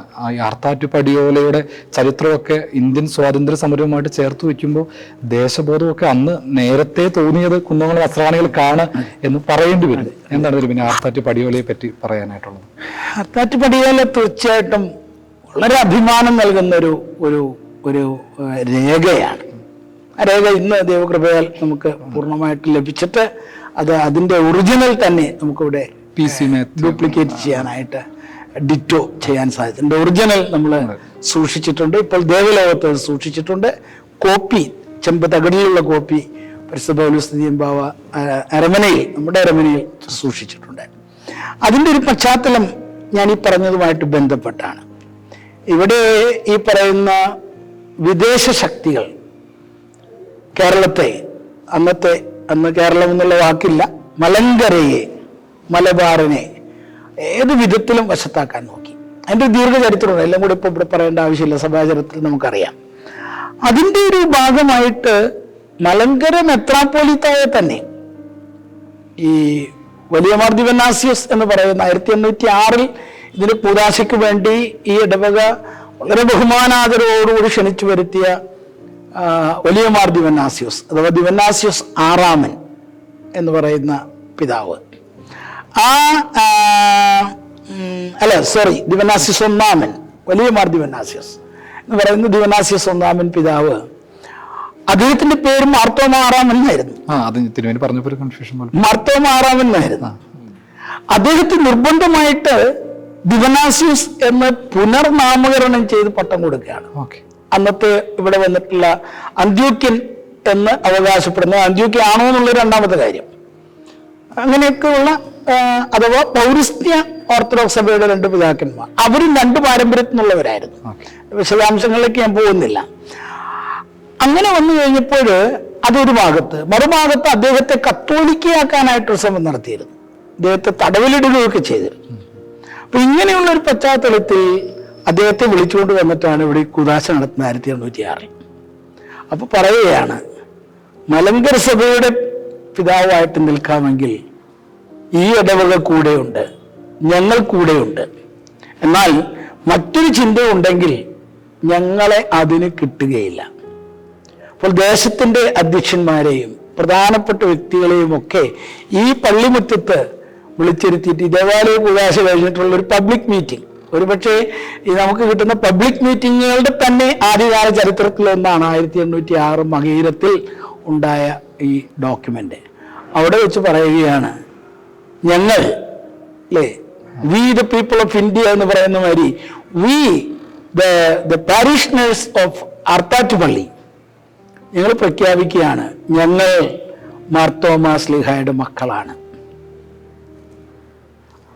എന്നിട്ട് പറയുകയാണ്, റോമായിൽ നിന്നോ ബാബിലോണിൽ നിന്നോ അന്ത്യോക്യയിൽ നിന്നോ ഇനി മറ്റു വല്ല പ്രദേശത്തു നിന്നോ വരുന്ന യാതൊരുത്തിൻ്റെയും ഉപദേശങ്ങൾ സ്വീകരിച്ച് നടക്കാതെ ഞങ്ങൾ മാർത്തോമാ ശ്ലീഹായുടെ മക്കളായി നിൽക്കും. ഇന്നത്തെ ഭാഷയിൽ പറഞ്ഞ ഒരു വലിയൊരു ആന്റിസിപ്പേറ്ററി ബെയിലും കൂടിയാണ് എടുത്തിരിക്കുന്നത്. ഇപ്പൊ വന്ന പുള്ളികള് അതാണ്, റോമാക്കാരുണ്ട്, അല്ലേ, ബാബിലോണിയക്കാരുണ്ട്, പേർഷ്യൻ ബന്ധങ്ങൾക്ക് നമുക്ക് അവരെ നമ്മളെ അധികം ഉപദ്രവിച്ചിട്ടില്ല. പിന്നെ വന്ന അന്ത്യോക്യക്കാർ അധീശത്വത്തിന്റെ ഒരു വല്ലാത്ത സാഹചര്യം ഉണ്ടാക്കി തീർത്തു. ഇന്നും അതിൻ്റെ ഒരു വാലിങ്ങനെ കിടപ്പുണ്ട്. പൗലോസ് തിരുമേനിയുടെ ഭാഷയിൽ പറഞ്ഞ പാമ്പ് ചത്താലും വാല് കുറച്ച് നാളെ ഇളകും. അങ്ങനത്തെ ഒരു അന്ത്യോക്യം വാദമുണ്ട്. അപ്പൊ ഇതെല്ലാം മുന്നിൽ കണ്ടുകൊണ്ട് എന്നിട്ട് പറയാണ് ഇനി വല്ലതിന് ഇതുപോലെ വന്നാൽ അല്ലേ? മുൻകൂട്ടി പറയുവാണ്, എല്ലാം മുൻകൂട്ടി പറയാണ്. ഇവരുടെ ഒന്നും ഉപദേശം സ്വീകരിക്കാതെ ഞങ്ങൾ മാർത്തോമാ ശ്ലീഹയുടെ മക്കളായി നടക്കും. ഇതിൽ ഏറ്റവും രസം 1945 PC കുഞ്ഞാത്തു ആർത്താറ്റുപള്ളി ചരിത്രം എഴുതുമ്പോൾ പോലും ഈ ആർത്താറ്റ് പടിയോല ചരിത്രത്തിൽ വിസ്മരിക്കപ്പെട്ട് കിടക്കുകയായിരുന്നു. അതിന് 1945 എത്ര കൊല്ലം മുമ്പാണ്? ഏതാണ്ട് 140 വർഷം മുമ്പാണ്. അപ്പോഴേക്കും നമുക്ക് ഈ ചരിത്ര കാര്യങ്ങളെല്ലാം വിസ്മൃതിയിൽ പോയി. ദൈവത്തിന്റെ വലിയ കൃപയാണ് ഈ ഡോക്യുമെന്റ് അതിനുശേഷം നമുക്ക് ഇത് തിരുവനന്തപുരം ആർക്കൈവ്സിൽ നിന്നാണ് കിട്ടിയത്. വട്ടെഴുത്തിൽ എഴുതിയിരിക്കുന്ന ഡോക്യുമെന്റ് അത് ദീപാവായും നമ്മുടെ ഡോക്ടർ ചീരൻ, ജോസഫ് ചീരൻ അച്ഛനും, അതുപോലെ തന്നെ നമ്മുടെ അഡ്വക്കേറ്റ് ഈയിടയ്ക്ക് മരിച്ചുപോയ അഡ്വക്കേറ്റ് ഡോക്ടർ PC മാത്യുവും അവരൊക്കെ എടുത്ത ഒരു താല്പര്യം കൊണ്ടാണ് അത് നമുക്ക് വിവർത്തനം ചെയ്ത് കിട്ടിയത്. അങ്ങനെ വിവർത്തനം ചെയ്ത് കിട്ടിയപ്പോഴാണ് ഇതാണ് ഈ ഡോക്യുമെന്റ് എന്ന് മനസ്സിലാകുന്നത്. കുരിശ് ആണ് അതിന്റെ തലക്കെട്ടിൽ വെച്ചിരിക്കുന്നത്. ആ കുരിശിന്റെ അടയാളം തന്നെയാണ് ഇവിടെ നമ്മൾ കാണുന്നത്. അന്നത്തെ സ്ലീബായുടെ ആ സ്ലീബ് തലക്കെട്ടായി വെച്ചിട്ട് ഈ ഡോക്യുമെന്റ് എഴുതിയിരിക്കുകയാണ്. അതാണ് ആർത്താറ്റുപള്ളി പടിയോല എന്ന് പറയുന്നത്. അച്ഛൻ ഇവിടെ പരാമർശിച്ചതുപോലെ മലങ്കര സഭയുടെ സ്വാതന്ത്ര്യത്തിന്റെ ഒരു മാഗ്നാകാർട്ടയാണ് ആർത്താറ്റുപടിയോല. മാത്രവുമല്ല, ഇന്ത്യൻ സ്വാതന്ത്ര്യ സമരത്തിന്റെ അല്ലെങ്കിൽ ഇന്ത്യൻ ദേശീയതയുടെ, ഇന്ത്യയുടെ ഭരണഘടനയുടെ തന്നെ ഒരു പ്രാഗ്രൂപമായിട്ട് ആർത്താറ്റുപടിയോലയെ കാണുന്നതിൽ തെറ്റില്ല എന്നുള്ളതാണ്. തിരുമേനി പറഞ്ഞു വന്നപ്പോൾ 1906 ഈ ദേവാലയത്തിന്റെ നവീകരണത്തിന് നേതൃത്വം നൽകിയതും പുലിക്കോട്ടിൽ തിരുമേനിയാണ്. 2025 ഈ ദേവാലയത്തിന്റെ നവീകരണത്തിന് നേതൃത്വം നൽകുന്നത് പുലിക്കോട്ടിൽ തിരുമേനി തന്നെയാണ്. ഒരു ദൈവനിയോഗം എന്ന് പറഞ്ഞ പോലെ ചരിത്രത്തിന്റെ ഏടുകളിൽ അതൊന്നും നേരത്തെ സൂചിപ്പിച്ചതുപോലെ വിലഹിന്നും പാപിയായ എനിക്ക് ഈ സമയത്ത് എന്റെ അധ്യക്ഷ പദവികളെ ഉണ്ടാകാൻ ഇടയായി. അത് സത്യമാണ്, വലിയൊരു ദൈവനിയോഗമാണ്. ചരിത്രം പറഞ്ഞു വരുമ്പോൾ തന്നെ ഈ പുലിക്കോട്ടിൽ ഒന്നാമന്റെ ഒരു കാലം, അദ്ദേഹം 1740 ജനിച്ചിട്ട് 1816 കാലം ചെയ്യുന്നു. പുലിക്കോട്ടിൽ രണ്ടാമൻ അതിനുശേഷം ഒരു 17 വർഷം കൂടെ കഴിഞ്ഞ് 1933 ജനിക്കുന്നു. 1909 കാലം ചെയ്യുന്നു. അങ്ങനെ ഒരു പശ്ചാത്തലമുണ്ട്. ഈ പുലിക്കോട്ടിൽ ഒന്നാമന്റെ സഹോദരപുത്രനാണ് ഈ വടക്കേ വരാന്തയിൽ കബറടങ്ങിയിരിക്കുന്ന, അതും ഒരു പുലിക്കോട്ടിൽ യൗസേപ്പ് അച്ഛനാണ്. ഇവനെല്ലാം സന്യാസ പട്ടക്കാരായിരുന്നു. ഈ കാലഘട്ടത്തിൽ ഞാൻ പറഞ്ഞല്ലോ, ഈ പള്ളിയുടെ ചരിത്രം പറഞ്ഞാൽ തീരുകയില്ല. കാരണം ഈ ദേവാലയം തലപ്പള്ളിയായി പ്രവർത്തിച്ച് ആരാധന, നമ്മുടെ സത്യ സുവിശേഷം, സുറിയാനി ആരാധന. അപ്പൊ ചിലർ ചോദിക്കുക, സുറിയാനി ആരാധന അന്ത്യോക്യയിൽ നിന്നല്ലേ? അല്ല, സുറിയാനി ആരാധന അന്ത്യോക്യയിൽ നിന്നല്ല. സുറിയാനി ആരാധന മെസപ്പൊട്ടോമിയനാണ്, പൗരസ്ത്യ സുറിയാനിയാണ്. അതിന്റെ പാശ്ചാത്യ സുറിയാനി പിന്നീട് റോമാ സാമ്രാജ്യത്തിന്റെ ഭാഗമായ സ്ഥലങ്ങളിൽ പിന്നീട് വളർന്നതാണ്. അപ്പൊ ഇതിനെയൊന്നും ഏതെങ്കിലും ഒരു കാലദേശം കൊണ്ട് ചുരുക്കേണ്ടതല്ല. ഇന്ന് ആർത്താറ്റുപള്ളി എന്ന് പറയുമ്പോൾ മലങ്കര സഭയാണ്, അല്ലെങ്കിൽ മലങ്കര സഭ എന്ന് പറഞ്ഞാൽ ആർത്താറ്റുപള്ളിയാണ്. അല്ലാതെ ഞങ്ങളെ ആർത്താറ്റുകാർ അങ്ങനെയല്ല. ചരിത്രം വായിക്കുമ്പോൾ തന്നെ ഇവിടെ നിന്ന്, പ്രത്യേകിച്ച് ടിപ്പു സുൽത്താന്റെ പടയോട്ടത്തിന് ശേഷം ഇവിടെ നിന്നാണ് പലരും അങ്കമാലിയിലേക്കും കുറുവലങ്ങാട്ടിലേക്കും ഒക്കെ പോയിട്ട് എല്ലാ കാലഘട്ടത്തിലും ഈ മൈഗ്രേഷൻ അങ്ങോട്ടും ഇങ്ങോട്ടും അംഗീകരിക്കുന്നില്ല. അത് എന്ന് പറയുന്ന പോലെ തന്നെ മലങ്കര സഭയും പേർഷ്യൻ സഭയും തമ്മിൽ നല്ല ബന്ധമുണ്ടായിരുന്നു. പിന്നീട് പേർഷ്യൻ സഭ നെസ്തോറിയൻ വിശ്വാസത്തിലേക്ക് വന്നപ്പോൾ അവിടെ ഉണ്ടായ സുറിയാനി സഭ, പേർഷ്യൻ അലക്സാന്ദ്രിയൻ തിയോളജി എടുത്ത, ഇങ്ങനെയാണ് അന്ത്യോക്യയായിട്ടുള്ള ബന്ധം. ആ അലക്സാന്ദ്രിയൻ തിയോളജി എടുത്ത സഭകളിൽ അത് ശക്തിപ്പെട്ടത് അന്ത്യോക്യയിലാണ്, അന്ത്യോക്യൻ പാരമ്പര്യത്തിലാണ്. ഈ സഭയൊക്കെ ആയിട്ടുള്ള നല്ല ബന്ധങ്ങൾ നമുക്ക് എക്കാലത്തും ഉണ്ടായിരുന്നു എന്നുള്ളത് ഒരു കാര്യം. അപ്പോൾ സുറിയാനി പകർത്തി എഴുതുക, ഇന്നത്തെ പോലെ പ്രിന്റിങ്ങോ കാര്യങ്ങളോ ഒന്നും അന്നായിട്ടില്ല. അപ്പോൾ സുറിയാനി ഗ്രന്ഥങ്ങൾ പകർത്തി എഴുതുക, തക്സാകൾ പകർത്തി എഴുതുക. പുലിക്കോട്ടിൽ ഒന്നാമന്റെ കാലത്ത് അദ്ദേഹത്തിന്റെ സന്തത സഹചാരിയായിട്ട് ഒന്നിച്ച് പ്രവർത്തിച്ചവരാണ്. 8-ാം മാർത്തോമയുടെ കാലത്ത് നമുക്ക് കേട്ടിട്ടുണ്ട്. പുലിക്കോട്ടിൽ ടൂപ്പ് അച്ഛനും കായംകുളം ഫിലിപ്പോസ് റമ്പാച്ചൻ. ഇവർ രണ്ടുപേരും 8-ാം മാർത്തോമായുടെ സെക്രട്ടറിമാരായിരുന്നു, കാര്യബോധമുള്ളവരായിരുന്നു. അവരോടാണ് കണ്ടനാട് പള്ളിയോഗം എന്നാണ് എൻ്റെ ഓർമ്മ. കണ്ടനാട് പള്ളിയോഗത്തിൽ വെച്ച് പറയുന്നത് തെക്കും വടക്കും സെമിനാരി ഉണ്ടാവണം, നമ്മുടെ ഭാഷയിലേക്ക് വേദപുസ്തകം തർജ്ജമ ചെയ്യപ്പെടണം. അങ്ങനെ കുറേ തീരുമാനങ്ങൾ എടുക്കുകയാണ്. ആ തീരുമാനങ്ങൾ യാഥാർത്ഥ്യമാക്കാൻ അഹോരാത്രം പ്രവർത്തിച്ചൊരു വ്യക്തിയാണ് പുലിക്കോട്ടിൽ ഒന്നാമൻ തിരുമേനി. ഈ കാലത്തുണ്ടാകുന്ന ഒത്തിരി പ്രയാസങ്ങൾ വേറെ ഉണ്ടാകുന്നുണ്ട്. ആ സമയത്താണ് തൊഴിയൂർ സഭ ഉണ്ടാകുന്നത് 1772. 89-ലാണ് ടിപ്പുവിന്റെ പടയോട്ടം. 1772-ലാണ് തൊഴിയൂർ സഭയുടെ ആരംഭം. തൊഴിയൂർ സഭയുടെ ആരംഭത്തിൽ അതിനു വേണ്ടുന്ന എല്ലാ സംവിധാനവും, കാരണം ഈ സുറിയാനി ആരാധനാ പാരമ്പര്യം ഇവിടെ നിലനിൽക്കണം. കാട്ടുമങ്ങാട്ട് പ്രത്യേകിച്ച് എബ്രഹാം കൂർലോസ് ഒന്നാമത്തെ പിതാവിന്റെ ശിഷ്യനായിരുന്നു പുലിക്കോട്ടിൽ തിരുമേനി. സുറിയാനി അദ്ദേഹത്തിന്റെ അടുത്ത് നിന്നാണ് പഠിച്ചത്. അതുകൊണ്ട് തന്നെ അദ്ദേഹത്തെ ഒരു പ്രയാസം വന്നപ്പോൾ കുന്നംകുളത്ത് കൊണ്ടുവന്ന് പലക്കൽ മാളികയിൽ താമസിപ്പിച്ചിട്ട് കൊച്ചിയുടെ അതിർത്തി കഴിഞ്ഞ് മലബാറിൽ, ഇന്നത്തെ തൊഴിയൂർ എന്ന് പറഞ്ഞ മലബാറാണ്, ഇവിടുന്ന് 2 കിലോമീറ്റർ ഇല്ല, radial distance less than 2 kilometre, അവിടെ കൊണ്ട് താമസിപ്പിച്ചു. അവിടെ ആർത്താറ്റ് പള്ളിയുടെ ഒരു ആശ്രമ പ്രസ്ഥാനമായിട്ടാണ് തൊഴിയൂർ ആരംഭിച്ചത്. തൊഴിയൂർ ആദ്യത്തെ 2 പിതാക്കന്മാര് കഴിഞ്ഞിട്ട് അവരുടെ ഒരു ശിഷ്യൻ കണിയാന്തറ എന്ന് പറയുന്ന കോട്ടയത്ത് വന്നൊരു ഈവാനിയോസ് ഉണ്ടായിരുന്നു. അദ്ദേഹവും കഴിഞ്ഞാൽ 4-മത്തെയും 5-മത്തെയും പിതാക്കന്മാർ, അത് ചിരൻ സക്രിയ പീലക്സിനോസ് തിരുമേനിയും വളരെ ചുരുങ്ങിയ കാലമുള്ളായിരുന്നു. അതിനുശേഷം ദീർഘകാലം 1811 മുതൽ 1829 വരെ മലങ്കര സഭയുടെ തന്നെ ചുമതല പലപ്പോഴും വഹിച്ച കിടങ്ങൻ പീലക്സിനോസ്, ഗീവർഗീസ് മാർ പീലക്സിനോസ് തിരുമേനിയും ഈ ദേവാലയത്തിന്റെ അംഗങ്ങളായിരുന്നു. കിടങ്ങൻ തിരുമേനി നമ്മുടെ തെക്കിങ്ങാടിക്കാരനായിരുന്നു. അദ്ദേഹം അങ്ങോട്ട് തൊടിയൂർ ബിഷപ്പാകുന്നതിന് മുമ്പ് ഈ പള്ളിയുടെ വികാരിയായിരുന്നു. അതുകൊണ്ടാണ്, മാത്രമല്ല പുലിക്കോട്ടിൽ ഒന്നാമൻ തിരുമേനിയുടെ ശിഷ്യനായിരുന്നു. പുലിക്കോട്ട് തിരുമേനിയോട് തൊഴിയൂരിന്റെ ചുമതല എടുക്കാൻ പറഞ്ഞപ്പോൾ അദ്ദേഹം പറഞ്ഞ, അല്ല, എനിക്ക് മെത്രാനാവുക എന്നുള്ളതല്ല, എനിക്ക് ഈ ഇങ്ങനെയുള്ള കാര്യങ്ങളിൽ സഭാ നേതൃത്വത്തോട് ചേർന്ന് നിന്ന് പ്രവർത്തിക്കണം. അതുകൊണ്ട് കിടങ്ങൻ തിരുമേനി അദ്ദേഹത്തിന്റെ ജൂനിയറാണ്, പ്രായത്തിലുള്ള ജൂനിയറാണ്.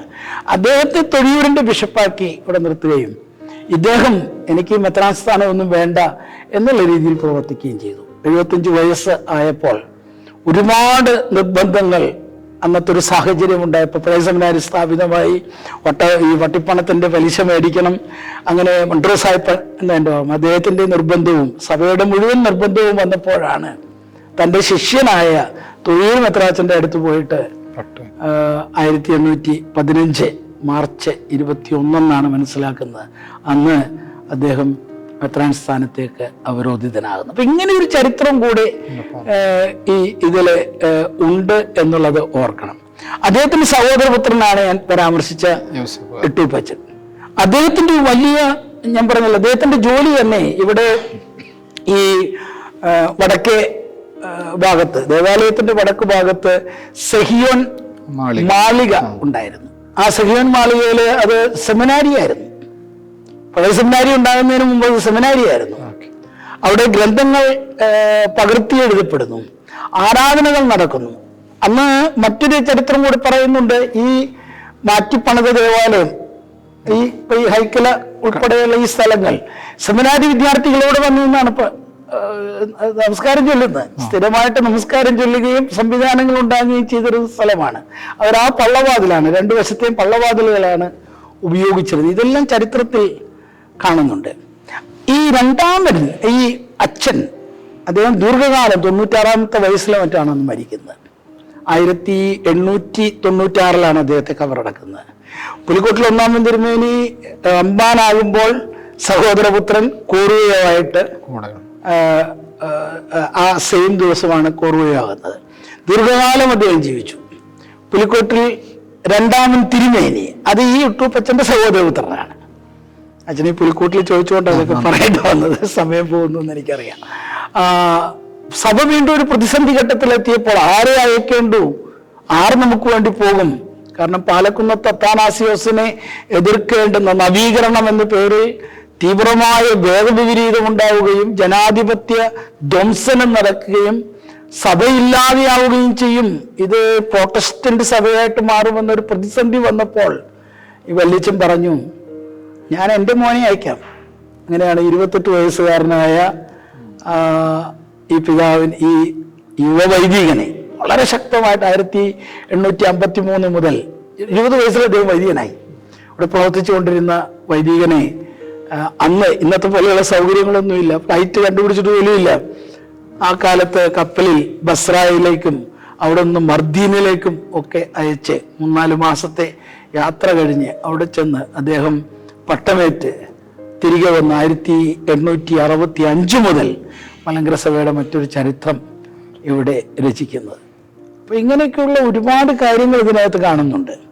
ഇന്നത്തെ ഇതിൽ നിന്ന് നോക്കുമ്പോൾ എൻ്റെ ഒരു വ്യക്തിപരമായ പഠനത്തിൽ ഈ പുലിക്കോട്ടിൽ 2-ാമൻ തിരുമേനി, ദിവന്നാസിയോസുമാരിൽ 5-ാമൻ, അദ്ദേഹം എൻ്റെ 5 തലമുറ മുൻപാണ്, 6 തലമുറ മുൻപാണ് ഈ വന്യവൈദികൻ, 7 തലമുറ മുൻപാണ് പുലിക്കോട്ടിൽ 1-ാമൻ തിരുമേനി, ദിവന്നാസിയോസുമാരുടെ പട്ടികയിൽ 2-ാമൻ, പുലിക്കോട്ടിൽ 1-ാമൻ തിരുമേനി. അപ്പൊ ഇങ്ങനെ ഒരു ഒരു ഒരു ഒരു ചരിത്രം അതും കൂടെ യാർത്താറ്റ് പള്ളിയുടെ ചരിത്രത്തോട് ചേർത്ത് വായിക്കേണ്ടതാണ്. തിരുവനന്തപുരം സ്പീഡിലോട്ട് വർഷങ്ങൾ കൊണ്ടുപോകുകയാണ്. 1899 എൻ്റെ ഓർമ്മ. നമ്മുടെ പരുമല തിരുമേനി ഇനീഷ്യേറ്റീവ് എടുത്ത് 4 ഏക്കർ സെമിത്തേരി സെപ്പറേറ്റ് ചെയ്ത് ആനപ്പള്ള മതിൽ കെട്ടി തിരിച്ച് ഇപ്പോൾ ഏഷ്യയിലെ 2ാമത്തെ ഏറ്റവും വലിയ ഒരു ദേവാലയത്തിന് അണ്ടറിലുള്ള സെമിനാരി എന്ന നിലയിലും സെമിത്തേരി എന്ന നിലയിലും ഇന്ത്യയിലെ തന്നെ ഏറ്റവും വലിയ സെമിത്തേരി എന്ന നിലയിലും ഏറ്റവും ഭംഗിയായിട്ട് ഇവിടെ സംരക്ഷിച്ചു പോരുന്നത്. കുന്നംകുളത്തിന്റെ ചരിത്രം ദേവാലയത്തിൽ മാത്രമല്ല സെമിത്തേരിയിൽ കൂടെ ആ പേരുകൾ തറവാട്ടു പേരുകളിലൊക്കെ നോക്കിയാൽ വളരെ വ്യക്തമായിട്ട് കാണുവാനായിട്ട് സാധിക്കും. പരിശുദ്ധ പെരുമല തിരുമേനിയുടെ ഒരു സാന്നിധ്യവും ചരിത്രവും യാർത്താറ്റ് പള്ളിയുമായിട്ട് എങ്ങനെയാണ്? മലങ്കര സഭയുടെ ചരിത്രത്തിലെ ഈ മാർത്തോമാ ശ്ലീഹ മുതൽ ഇന്നയോളം മലങ്കര സഭയുടെ പിതാക്കന്മാരെല്ലാവരും, മലങ്കര സഭയിലേക്ക് വന്നവരും, അവരെല്ലാം പരിശുദ്ധ പാത്രികേയന്മാരെ, പരിശുദ്ധ ജാതിക്ക് കർത്തവ്യന്മാരെ, മൂപ്പന്മാരെ, മാർത്തോമാ മെത്രാന്മാരെ, മലങ്കര മെത്രാപ്പൊലീത്തന്മാരെ എല്ലാവരും ഈ യാർത്താറ്റ് പള്ളിയിൽ വന്നിട്ടുണ്ട്. മിക്കവാറും ഇവരെല്ലാം തന്നെ ഇവിടെ ആശാഴ്ചകൾക്ക് അങ്ങനെയുള്ള കാര്യങ്ങൾക്കെല്ലാം നേതൃത്വം നൽകിയിട്ടുണ്ട്. കൊച്ചി ഭദ്രാസനം ആയിട്ട് ഇതിനെ തിരിച്ചു. കൊച്ചി ഭദ്രാസനമായിട്ട് തിരിക്കുന്നത് 1877 മുളന്തുരുത്തി സുന്നോസിന് ശേഷം പത്രോസ് പാത്രികീസ് 6 പേരെ കൂടെ വാഴിക്കുന്നു. അദ്ദേഹം പോകുന്ന സമയത്താണ് 7 ഭദ്രാസനം എന്ന് പറയുന്നത്. പിൽക്കാലത്ത് നമ്മളത് അംഗീകരിച്ചു. അദ്ദേഹം പറഞ്ഞതുകൊണ്ടല്ല, ഇവിടുത്തെ ഒരു ക്രമീകരണത്തിന് വേണ്ടി അത് അംഗീകരിച്ചപ്പോൾ ഇത് കൊച്ചി ഭദ്രാസനം ആണ്. കൊച്ചി ഭദ്രാസനത്തിന്റെ പ്രഥമ മെത്രാപ്പൊലീത്ത ശമൂവന്മാർ ദിവന്നാസിയോസ് തിരുമേനിയായിരുന്നു. എന്നാൽ അദ്ദേഹത്തിന് അധികമൊന്നും ഇവിടെ പ്രവർത്തിക്കാൻ സാധിച്ചില്ല. അദ്ദേഹത്തിന് വാർദ്ധക്യത്തിലുള്ള ആളായിരുന്നു. അദ്ദേഹത്തെയും അതുപോലെ തന്നെ മുറിമറ്റത്തിൽ ഈവാനിയൂസ് തിരുമേനി 2 പേരെയാണ് ഒടുവിൽ ചെർളയത്ത് വെച്ച് വാഴിച്ചത് എന്നാണ് എൻ്റെ ഓർമ്മ. 1877 അത് മെയ് മാസം 17 എന്നാണ് എൻ്റെ ഒരു ഓർമ്മ എടുക്കുന്നത്. കാരണം മെയ് 17 എൻ്റെ ജന്മദിനമാണ്. 1877 അല്ല, 1967, 90 വർഷം കഴിഞ്ഞിട്ട്. ഏതായിരുന്നാലും അപ്പോ അന്ന് മുതൽ ഈ ഭദ്രാസനം ടെക്നിക്കലി ഒരു മെത്രാപ്പൊലീത്ത ഏൽപ്പിച്ചു. എന്നാൽ ഇവിടുത്തെ ഇതിനെല്ലാം ഭരണം നടന്നിരുന്നത് മലങ്കര മെത്രാപ്പൊലീത്ത നേരിട്ടാണ്. കാരണം പുലിക്കോട്ടിൽ 2-ാമന്റെ കാലമാണ്. അദ്ദേഹം നേരിട്ടാണ് ഭരണം നടത്തിയിരുന്നത്. മാത്രമല്ല ഈ ശമോൻ ദിവന്നാസിയോസ് ഇവിടെ ഒരിക്കൽ പോലും വന്നോ എന്ന് എനിക്ക് സംശയമുണ്ട്. കാരണം അദ്ദേഹത്തിന് രോഗമൊക്കെ ആയിരുന്നു. അദ്ദേഹം അവിടെ കണ്ടനാട് ഭാഗത്ത് കടുമംഗലം പള്ളിയിലെങ്ങാണ്ട് ആണ് ഖബറടങ്ങിയിട്ടുള്ളത്. ഞാനിപ്പോൾ പെട്ടെന്ന് ചോദിച്ചപ്പോൾ മുഴുവൻ ഓർക്കാൻ പറ്റുന്നില്ല. അപ്പൊ അന്ന് മുതൽ ഉള്ള മറ്റൊരു പ്രത്യേകത എന്താണെന്ന് ചോദിച്ചു കഴിഞ്ഞാൽ, മലങ്കര മെത്രാപ്പൊലീത്തയുടെ കീഴിൽ അദ്ദേഹം വെക്കുന്ന ഒരു മേൽപ്പട്ടക്കാരൻ മിക്കവാറും യങ് ആയിട്ടുള്ളവരാണ് ഇങ്ങോട്ട് അപ്പോയിന്റ് ചെയ്യുന്നത്. അപ്പൊ അന്ന് തന്നെ ആദ്യം ആ ഗണത്തിൽ വരുന്നത് പരുമല തിരുമേനിയാണ്. പരുമല തിരുമേനി ഇവിടെ വന്ന് പലപ്പോഴും ഇവിടെ താമസിക്കുകയും ആരാധനകൾ നടത്തുകയും ഇവിടെ ഈ സെഹിയോൻ മാളിക ഇല്ലാതെയായ സമയത്ത് നമ്മുടെ ഇപ്പോഴത്തെ മെയിൻ റോഡ് പള്ളിയുടെ പുറകിൽ സെഹിയോൻ ബംഗ്ലാവ് പണിതു. പുലിക്കോട്ട് തിരുമേനിയും പരുമല തിരുമേനിയും അവിടെ താമസിച്ചിട്ടുണ്ട്. അവിടെ സെന്റ് ഇഗ്നേഷ്യസ് ഹയർ സെക്കൻഡറി ഇപ്പം ഗവൺമെന്റ് സ്കൂളായിട്ട് പ്രവർത്തിക്കുന്ന ആ സ്കൂള് പെൺകുട്ടികളുടെ പഠനത്തിന് വേണ്ടി നമ്മുടെ റോയൽ കോർട്ട് വിധി വന്നപ്പോൾ അതിന്റെ സ്മാരകമായിട്ട് 1899 ആ സ്കൂൾ സ്ഥാപിച്ചു. അതിന്റെ 124 വാർഷികം ഇപ്പൊ കഴിയാം. അപ്പൊ ഇങ്ങനെയൊക്കെയുള്ള ചരിത്രങ്ങളുണ്ട്. അത് ആ സ്കൂള് നമുക്ക് പിന്നീട് നഷ്ടപ്പെടുകയാണ്, അത് ഗവൺമെന്റിലേക്ക് പോവുകയാണ്. അപ്പോഴാണ് MJD സ്കൂള് ഇതിന്റെയും കൂടെ ഒരു തുടർച്ചയായിട്ടാണ് 100 വർഷം മുമ്പ് 1925 ജോസഫ് ഡൈനേഷ്യസ് മെമ്മോറിയലായിട്ട് തുടങ്ങുന്നത്. അത് നിൽക്കട്ടെ. അപ്പോൾ അദ്ദേഹം ഇവിടെ വന്ന് താമസിക്കുകയും ഈ നേതൃത്വം, അപ്പോൾ അദ്ദേഹം പറഞ്ഞിട്ടുള്ള ഒരു പ്രധാന കാര്യം, വലിയ മെത്രാപ്പോലീത്ത അതായത് പുലിക്കോട്ട് മെത്രാച്ചൻ അന്ന് സഭയുടെ ആഗമന അസ്തിത്വത്തിന് വേണ്ടി, അതിപ്പോ കാണിക്കുന്ന ചില വൈദേശിക മേധാവിത്വത്തിന്റെ പേരിലുള്ള അസ്തിത്വമല്ല, വൈദേശിക മേധാവിത്വത്തെ നീക്കുവാൻ വേണ്ടി ദേശീയമായ ഒരു സ്വതന്ത്രമായ ഒരു സംവിധാനത്തിന് വേണ്ടി പുലിക്കോട്ടിൽ മെത്രാച്ചൻ പ്രവർത്തിക്കുകയാണ്. ആലപ്പുഴ കോർട്ടിലാണ് അദ്ദേഹത്തിന്റെ ജീവിതം അധികവും വേണ്ടി വന്നിട്ടുള്ളത്. അപ്പോൾ ആ സമയത്ത് അദ്ദേഹത്തിന് വേണ്ടി ഈ പ്രദേശത്തെല്ലാം പ്രവർത്തിച്ചത് പരിശുദ്ധ പരമന തിരുമേനിയാണ്. അപ്പോഴാണ് വലിയ തിരുമേനിയുടെ സ്വന്തം ഇടവക വല്ലാതെ കിടക്കുന്ന ഒരു കാലഘട്ടം. ഈ പറഞ്ഞ 1806 ഈ കൂദാശയ്ക്കും ഒക്കെ ശേഷം ഉള്ള കാലത്തും ഇവിടെ തന്നെയാണ് അധികവും ഡെഡ് ബോഡി അടക്കുന്നത്. അപ്പൊ അങ്ങനെയൊക്കെയുള്ള ഒരു കാലഘട്ടത്തിൽ ഈ പുതിയ സ്ഥലം നമുക്ക് പൂർണ്ണമായിട്ടും ലഭ്യമായി കഴിഞ്ഞപ്പോൾ അതിനെ ഒരു മതിൽ കെട്ടി അതൊരു സെമിത്തേരിയായിട്ട് നല്ലൊരു ശവക്കോട്ട എന്നാണ് വാക്ക്, ശവക്കോട്ട ഉണ്ടാക്കണം. അതിനെ അദ്ദേഹം നേതൃത്വം വഹിച്ചു. അത് വലിയ മെത്രാപ്പൊലീത്തയ്ക്ക് കൊടുത്തൊരു സമ്മാനമായിട്ടാണ് ചരിത്രത്തിൽ എനിക്കതിനെ മനസ്സിലാക്കാൻ കഴിയുന്നത്. അപ്പോൾ അവരുടെയൊക്കെ ഒരു ദീർഘവീക്ഷണം, ഞാൻ അതിനോട് ചേർത്തൊരു വാക്ക് പറയാണ്, സന്ധ്യാനമസ്കാരത്തിന് മണി അടിച്ചു, ഞാനൊരു വാക്ക് പറയുകയാണ്, ഈ പള്ളി ഇങ്ങനെ പണിതത്, അതുപോലെ ഇത്ര ബൃഹത്തായ ഒരു സെമിത്തേരി പണിതത്, അത് ഈ പറയുന്ന ഒരു ദീർഘദൃഷ്ടിയുള്ളവർക്കേ സാധിക്കുകയുള്ളൂ. ഹ്രസ്വദൃഷ്ടിയുള്ളവർക്ക് ഇതൊന്നും സാധിക്കില്ല. ഞാനൊന്ന് പെട്ടെന്നൊന്ന് ഓടി വന്നാൽ 2017 ഒരു ചുഴലിക്കാറ്റടിച്ച് ഈ ദേവാലയത്തിന്റെ ഒരു ഓട് പോലും അവശേഷിക്കാതെ, അതിനുശേഷം ഇത് മുഴുവൻ ഓടിട്ടത് 40 ലോഡ് ഓടെന്നാണ് ഞാൻ കേട്ടിരിക്കുന്നത്. ഒരു ഓട് പോലും അവശേഷിക്കാതെ എല്ലാം പറന്നുപോയി. പ്രധാന ദേവാലയത്തിന്റെ മേൽക്കൂര പറന്നില്ല, അത്ര ശക്തമായിട്ടുള്ളതായിരുന്നു അത്. എന്നാൽ മദ്ബഹായുടെ മേൽക്കൂര പലപ്പോഴും ഓട് പറന്നു പോവുകയും ക്ഷതമേൽക്കുകയും ഒക്കെ ചെയ്തപ്പോൾ അതിന് പകരം ഷീറ്റ് അടിച്ചു. അതൊക്കെ നമ്മൾ ഈ എല്ലാ കാലത്തും ഒരുപോലെ ചെയ്യാൻ പറ്റില്ലല്ലോ. എന്നാൽ ആ ഷീറ്റ് അടിച്ചുകൊണ്ട് എന്തുണ്ടായി, ഈ കിളിവാതിലൂടെ ഈ വായു ഭഗവാൻ അകത്ത് കയറിയിട്ട് ആ മേൽക്കൂര പൊക്കി ചുഴറ്റി എറിഞ്ഞു. 2 പീസായിട്ട്, ഒന്ന് നേരെ കിഴക്ക് പാടത്തും ഒന്ന് തെക്ക് നമ്മുടെ സെമിത്തേരിയിലും പോയി കിടന്നു. നമുക്ക് നമ്മുടെ മുന്നിലുള്ള ചരിത്രമാണ്. പോലീസ് നിമ്പ കരഞ്ഞുകൊണ്ട് ഈ ദേവാലയത്തിലൊക്കെ അന്ന് വന്നത് ഞാൻ അന്ന് അമേരിക്കയിലായിരുന്നു. അവിടെ ഇരുന്ന് ഈ ചിത്രങ്ങൾ കണ്ട് ഹൃദയഭേദകമായിരുന്നു. 150 കിലോ തൂക്കമുള്ള മണി പറന്നു പോയിട്ട് സെമിത്തേരിയിൽ പോയി കിടന്നു. അപ്പോ ഞാൻ ഒരുപാട് ദുഃഖിച്ചു. എന്താ ചെയ്യാൻ നോക്കുക, ഞാൻ യാത്ര ക്യാൻസൽ ചെയ്ത് വരാനായിട്ട് തുടങ്ങി. പറഞ്ഞില്ല, കുഴപ്പമില്ല. ആ സമയത്തുണ്ടായ ഒരു കാര്യം, ഈ ഡ്രോൺ പറത്തിയിട്ട് മദ്ബഹായുടെ മുകളിലൂടെ താഴോട്ട് ഇറക്കി. ഡ്രോൺ ഇറക്കിയിട്ട്, ഡ്രോൺ ക്യാമറകളുടെയൊക്കെ തുടക്കക്കാലമാണ്, 8 വർഷം മുമ്പാണ്, 7 വർഷം മുമ്പ്. അപ്പോഴൊന്നും വ്യക്തമാകുന്നില്ല. പിന്നെ ഫയർഫോഴ്സ് ഒക്കെ വന്ന് ഇതൊക്കെ വെച്ച് മുകളിൽ കയറി നോക്കിയപ്പോൾ ഒരു കാര്യം മനസ്സിലായി, എടാ ഇത് എത്ര മഴ പെയ്താലും ഇതിൻ്റെ ഈ ആർച്ചിന് ഈ വളവിനൊന്നും പറ്റിയില്ല. കാരണം ആ വളവൊക്കെ അതുപോലെ ശക്തമായ സുർക്കാമിശ്രിതം കൊണ്ട് അടിമുടി തേച്ചിറക്കിയിട്ടുള്ളതാണ്. അതിൻ്റെ മുകളിൽ പിന്നെ ഒരു സംവിധാനം കൂടെ, അത് കോൺക്രീറ്റ് എല്ലാം എനിക്ക് തോന്നുന്നു ഈ ഇതിന്റെ കടപ്പ അല്ല കല്ലുകൊണ്ടുള്ള കോൺക്രീറ്റ്, അല്ലാതെ ഇപ്പോഴത്തെ RCC ആണെന്ന് എനിക്ക് തോന്നുന്നില്ല. അന്ന് RCC അത് ആ കാലഘട്ടത്തിലില്ല.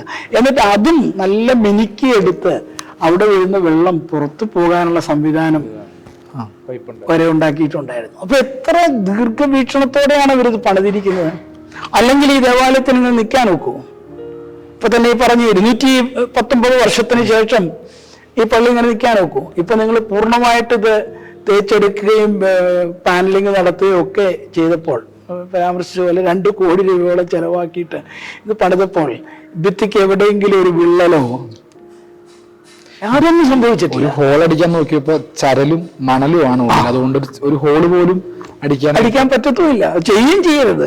അതിന്റെ അകത്തേക്ക് ഹോളടിച്ചിട്ടുള്ള ഒരു പരിപാടി ചെയ്യരുതെന്ന് ഞാൻ നേരത്തെ തന്നെ ഞാൻ ഈ ഇതിന്റെ റെനോവേഷൻ നടക്കുമ്പോൾ ഒക്കെ ഇടയ്ക്കിടയ്ക്ക് വന്ന് നോക്കുകയും അച്ഛനെ ചിലതൊക്കെ പറയുകയും എന്റെ പള്ളിയുടെ ഷേപ്പ് മാറ്റരുതെന്നൊക്കെ എപ്പോഴും പറയുമായിരുന്നു. പോകട്ടെ, എന്തെങ്കിലും ഇനി ഉണ്ടെങ്കിൽ ചോദിച്ചിട്ട്.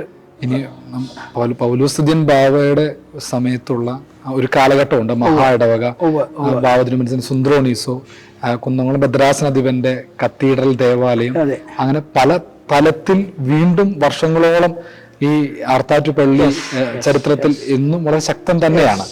അതിനുശേഷമാണ് തിരുമേനി ഈ സ്ഥാനത്ത് ഇരിക്കുന്നത്.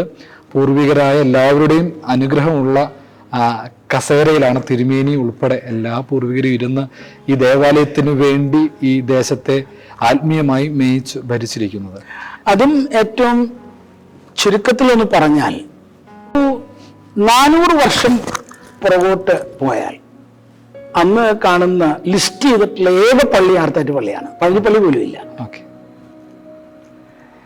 ഇവിടെ നിന്ന് പിന്നെ ഉണ്ടാകുന്ന ആദ്യത്തെ ഒരു ഇടവകയാണ് പഴഞ്ഞി സെന്റ് മേരീസ്. അത് കുരിശായിട്ട് നേരത്തെ മുതലുണ്ടാകാം, പിന്നെ ഒരു ഇടവകയായിട്ട് മാറുന്നതാണ്. പിന്നെയാണ് കുന്നംകുളം പഴയ പള്ളി, ചെറളയം പള്ളി. 1700-കളിൽ ചെറളയം പള്ളി കാണുന്നുണ്ട്, പഴയ പള്ളി കാണുന്നുണ്ട്. ഇതൊക്കെ പുലിക്കോട്ട് തിരുമേനി തന്നെ അച്ഛനായിരുന്ന കാലത്ത് തച്ചുശാസ്ത്രം, കാണിപ്പയ്യൂർ തച്ചുശാസ്ത്രത്തിൽ പണിത പള്ളികളാണെന്നൊക്കെയാണ്. അതിനോട് ചേർന്നാണ് പിന്നെ ഇന്നത്തെ ഒരു രീതിയിൽ ഈ ദേവാലയങ്ങളൊക്കെ ഉണ്ടായിട്ട് ആർത്താറ്റ് പള്ളി എന്ന് ആദ്യം ചാട്ടുകുളങ്ങര പള്ളി എന്നറിയപ്പെട്ടിരുന്നത് ആർത്താറ്റ് പള്ളി, അത് പിന്നെ ആർത്താറ്റ് കുന്നംകുളം പള്ളി, ആർത്താറ്റ് കുന്നംകുളം മഹാ ഇടവക. പുലിക്കോട്ടിൽ രണ്ടാമന്റെ കാലത്തും തുടർന്ന് വട്ടശ്ശേരി തിരുമേനിയുടെ കാലത്തും ഇത് ആർത്താറ്റ് കുന്നംകുളം മഹാ ഇടവക എന്ന ഒരു സംവിധാനത്തിൽ ഇതൊരു ട്രസ്റ്റായിട്ട് രൂപപ്പെട്ടു. ആ സംവിധാനമാണ് പരിശുദ്ധ പൗലോസ്തുതിയൻ ബാവ തിരുമേനി കുന്നംകുളത്തിന്റെ പ്രഥമ മെത്രാപ്പൊലീത്തയായി 1985 മാത്യൂസ് പ്രഥമൻ ബാവ കുന്നംകുളത്തെ അതിന്റെ പ്രാധാന്യമെല്ലാം ഉൾപ്പെടുത്തി നോക്കിക്കൊണ്ട് ഇനിയും ഇത് കൊച്ചി ഭദ്രാസനം എന്ന് പറഞ്ഞാൽ പോരാ, കൊച്ചിയുടെ ഇങ്ങേ അറ്റത്താണ് കിടക്കുന്നത്. ഇതാണ് വളരെ ശക്തമായൊരു സ്ഥലമാണ്. അതുകൊണ്ട് കൊച്ചി ഭദ്രാസനത്തിൽ നിന്ന് ഇതിനെ ഒരു ഭദ്രാസനമാക്കി അന്നത്തെ സമിതികൾ തീരുമാനമെടുത്തു. 1984 ആ തീരുമാനമുണ്ടായതെന്നും 85 പരിശുദ്ധ പൗലോസ്തുതിയൻ ബാവായെ പൗലോസ് മാർ മിലിത്തിയോസ് എന്ന് വാഴിച്ചിട്ട് 1985 ഓഗസ്റ്റ് മാസം മുതൽ കുന്നംകുളം ഭദ്രാസന മെത്രാപ്പൊലീത്തയായിട്ട് അവരോധിച്ചു. ഓക്കെ, അന്ന് ഈ പ്രദേശത്തെ ദേവാലയങ്ങൾ എല്ലാം അതിൽ ഉൾപ്പെട്ടു. അദ്ദേഹം ഇവിടെ പ്രവർത്തിക്കാൻ തുടങ്ങി. അദ്ദേഹം ഇവിടെ വരുമ്പോൾ 38 വയസ്സാണ്. മെത്രാപ്പൊലീത്തയായിട്ട് വരുമ്പോഴത്തെ പ്രായം. ഒരുപാട് പ്രയാസഘട്ടങ്ങളിലൂടെ അദ്ദേഹം സഞ്ചരിച്ചു. എന്നാൽ അതിൻ്റെ ഇടയിൽ കുറേ വഴക്ക് പിടിക്കേണ്ടി വന്നു. ആർത്താറ്റ് പള്ളിയോട് വഴക്ക് പിടിച്ചിട്ടുണ്ട്, പഴഞ്ഞി പള്ളിയോട് വഴക്ക് പിടിക്കേണ്ടി വന്നിട്ടുണ്ട്. പല കാര്യങ്ങൾ മറ്റൊന്നിനുമല്ല. ഇതെല്ലാം ഇന്ന് ഓരോന്നും ഇടവകകളായിട്ട് മാറണം. കൂട്ടുത്തരവാദിത്വമല്ല, ജനാധിപത്യപരമായി 1934 ഭരണഘടന അനുസരിച്ച് ഓരോ ഇടവകൾക്കും സ്വാതന്ത്ര്യം ഉണ്ടാകണം. ആ വിധത്തിൽ ഇടവകകളെയൊക്കെ സ്വതന്ത്രമാക്കി എല്ലാ പള്ളികളും, അടുപ്പുട്ടിപ്പള്ളി അങ്ങനെ അങ്ങ് നോക്കിയാൽ ഇന്ന് വളരെ ഫ്ലറിഷ്ഡായിട്ട് നിൽക്കുന്ന എല്ലാ പള്ളികളും, മരത്തങ്കോട് പള്ളി ഉദാഹരണത്തിന്, മരത്തങ്കോട് പള്ളിയിലെ ഞാൻ 1992 ഞാൻ പട്ടമേറ്റിട്ട് പൗലോസ്തുതിയൻ ബാവ പൗലോസ് മിലിത്തിയോസ് തിരുമേനി എന്നെ ഇവിടെ വികാരിയാക്കുമ്പോൾ ആർത്താറ്റിന്റെ കീഴിലുള്ള പള്ളിയാണെന്ന് എൻ്റെ ഓർമ്മ. അത് കഴിഞ്ഞാണത് ഇടവപ്പള്ളിയായിട്ട്. അങ്ങനെ ഇപ്പോൾ എല്ലാ പള്ളികളെ ഇടവപ്പള്ളികളാക്കി. എല്ലാ പള്ളികളും ഇടവപ്പള്ളി എല്ലാവരും സ്വതന്ത്രമായിട്ട് നല്ലൊരു സംവിധാനത്തിൽ പോകുന്നു. അതിനുവേണ്ടി ആ പിതാവ് ഏറെ കഷ്ടപ്പെട്ടിട്ടുണ്ട്. അതിൻ്റെ ഇടയ്ക്ക് കുന്നംകുളം ഭദ്രാസന ആസ്ഥാനം പണിതു, നമ്മുടെ ഇപ്പോഴത്തെ ആസ്ഥാനം പണിതു. അതിൻ്റെയും പുറകിൽ ചരിത്രമുണ്ട്. ഈ ആർത്താറ്റ് പള്ളിയുടെ പുറകില് ഇപ്പൊ നമ്മുടെ ഈ പാരിശാല നിൽക്കുന്നിടത്ത് ആണ് 1 ഏക്കർ സ്ഥലം മലങ്കര സഭയ്ക്ക് മാത്യൂസ് പ്രഥമൻ ബാവയുടെ പേരിൽ ഈ പള്ളി എഴുതി കൊടുത്താണ് അവിടെ ആ സ്ഥാനം ഉണ്ടാകാൻ. എന്നാൽ അത് അത്ര അനുയോജ്യമായ സ്ഥലമല്ല, വേണ്ടുന്നത്ര സൗകര്യമില്ല എന്ന് തോന്നിയത് കൊണ്ടാണ് 7 ഏക്കറോളം സ്ഥലം ഈ ആർത്താറ്റുപള്ളി നേരെ മുൻപിൽ വാങ്ങിക്കുവാനും അവിടെ പ്രൗഢമായ ഒരു അരമന പണിയുവാനും. ഇപ്പോഴും മിക്കവാറും എപ്പോഴും എനിക്ക് ഗസ്റ്റ് ഉണ്ട് അവിടെ. അവരൊക്കെ വളരെ ഇങ്ങനെ അത്ഭുതപ്പെട്ട് നിൽക്കും നമ്മുടെ അരമനയും അരമന ചാപ്പലും ഒക്കെ കണ്ടിട്ട്. അന്ന് ആളുകൾ ചോദിച്ചാണ്, ആർത്താറ്റുപള്ളി തൊട്ടടുത്തുണ്ട്, എന്തിന് എത്ര വലിയ ചാപ്പലി പണിയോ എന്നൊക്കെ ചോദിച്ചാണ്. അവിടെയൊക്കെ മൗനമായ ഒരു ചിരി ആണ് പൗലോസ് ബാവയുടെ ഉത്തരം ആയിരുന്നത്. അങ്ങനെ അദ്ദേഹത്തിന് പ്രവർത്തിക്കാൻ സാധിച്ചു. അതുകൊണ്ട് തന്നെ എനിക്ക് തോന്നുന്നു അദ്ദേഹമായിരിക്കും ഏറ്റവും ഈ ദേവാലയത്തിന്റെ പുനരുദ്ധാരണത്തിൽ സന്തോഷിക്കുന്നത്. ഈ കാലഘട്ടത്തിൽ തന്നെയാണ് പഴഞ്ഞിപ്പള്ളി പുതിയ പള്ളി പണിതു, പഴയ പള്ളി നവീകരിച്ചു. അദ്ദേഹത്തിന്റെ സ്വന്തം വീട് മങ്ങാട് പള്ളി, ആ പള്ളി പൂർണ്ണമായിട്ട് ഭയങ്കര മനോഹരമായ പള്ളിയായിട്ട് അത് പണിയാൻ സാധിച്ചു. ഇങ്ങനെ ദേവാലയങ്ങളെല്ലാം ദേവലോക അരമന നവീകരിച്ചു. അദ്ദേഹത്തിന്റെ കാലത്ത് ദേവലോക അരമന നവീകരിച്ചു, പഴയ സെമിനാരി നവീകരിച്ചു, പരിമല ക്യാൻസർ സെന്റർ ഈ വിധത്തിൽ വളർത്തിയെടുത്തു. ഇതെല്ലാം അദ്ദേഹത്തിന്റെ പറഞ്ഞാൽ ഒത്തിരിയാണ്. അപ്പോൾ ആ ഒരു കാലം അദ്ദേഹം അവസാനം മലങ്കര സഭയുടെ അധ്യക്ഷനായി മാറി. ആ സമയത്താണ് ബലഹീനായ എന്നെ 2010 മെത്രാപ്പോലീത്തയായിട്ട് ആദ്യം അഹമ്മദാബാദിൽ പോകുന്നു. തൻ്റെ മരണക്കിടക്കയിൽ വെച്ച് അദ്ദേഹം പറയുന്നു, സാധിക്കുമെങ്കിൽ കുന്നംകുളത്ത് വരണം. തിരുമേനിക്ക് മറ്റൊരു ലക്ഷ്യം ഇതിലുണ്ട്. ഒരു പക്ഷേ ഒരു കുന്നംകുളംകാരൻ ഉള്ളപ്പം വേറൊരാളെ വെച്ച ഇത് ശരിയാവണമെന്നില്ല. അച്ഛൻ നേരത്തെ ചോദിച്ച കൂട്ടത്തിലെ പരുമല തിരുമേനി, പുത്തങ്കാവ് തിരുമേനി, പാമ്പാടി തിരുമേനി, ഇവരൊക്കെ ഇതുപോലെ മലങ്കര മെത്രാപ്പോലീത്തയ്ക്ക് കുന്നംകുളത്ത് വന്ന് വരണം നടത്തിയിട്ടുള്ളവരാണ്. പക്ഷെ ആ പിതാക്കന്മാരൊക്കെ വലിയ സക്സസ് ആയിരുന്നു. കാരണം അവർക്ക് കുന്നംകുളത്തിന്റെ ആത്മാവിനെ മനസ്സിലാക്കാൻ സാധിച്ചിട്ടുണ്ട്. എല്ലാ പിതാക്കന്മാർക്കും സാധിക്കുമായിരിക്കും. എന്നാലും തിരുമേനിക്ക് ഒരു ആശങ്കയുണ്ടായിരുന്നു, ഇവരെന്താ ആനയും ചണ്ടയും ഒക്കെ വെച്ചിട്ട് നടക്കണം, ഇതെന്താണ്? അപ്പം ഒരു കുന്നംകുളംകാരനാണെങ്കിൽ ഈ സംസ്കാരം ആയിട്ട് കുറച്ച് ചേർന്ന് പോവും. അദ്ദേഹത്തിൻ്റെ ഒരു വത്സല ശിഷ്യന്മാരിൽ ഒരാളാണ് ഞാൻ എന്ന് ഞാനും തീർച്ചയായിട്ടും ചിന്തിക്കുന്നു.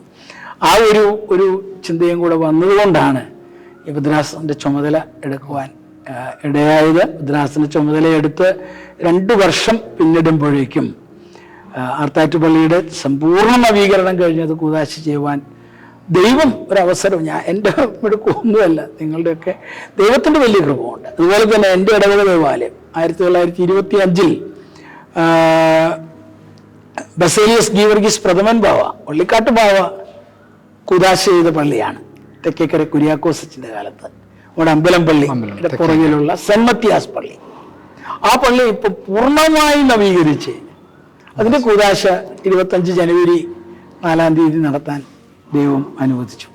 അപ്പൊ അങ്ങനെയൊക്കെയുള്ള അത്ഭുതങ്ങൾ നമ്മുടെ ചുറ്റും നടക്കുന്നു.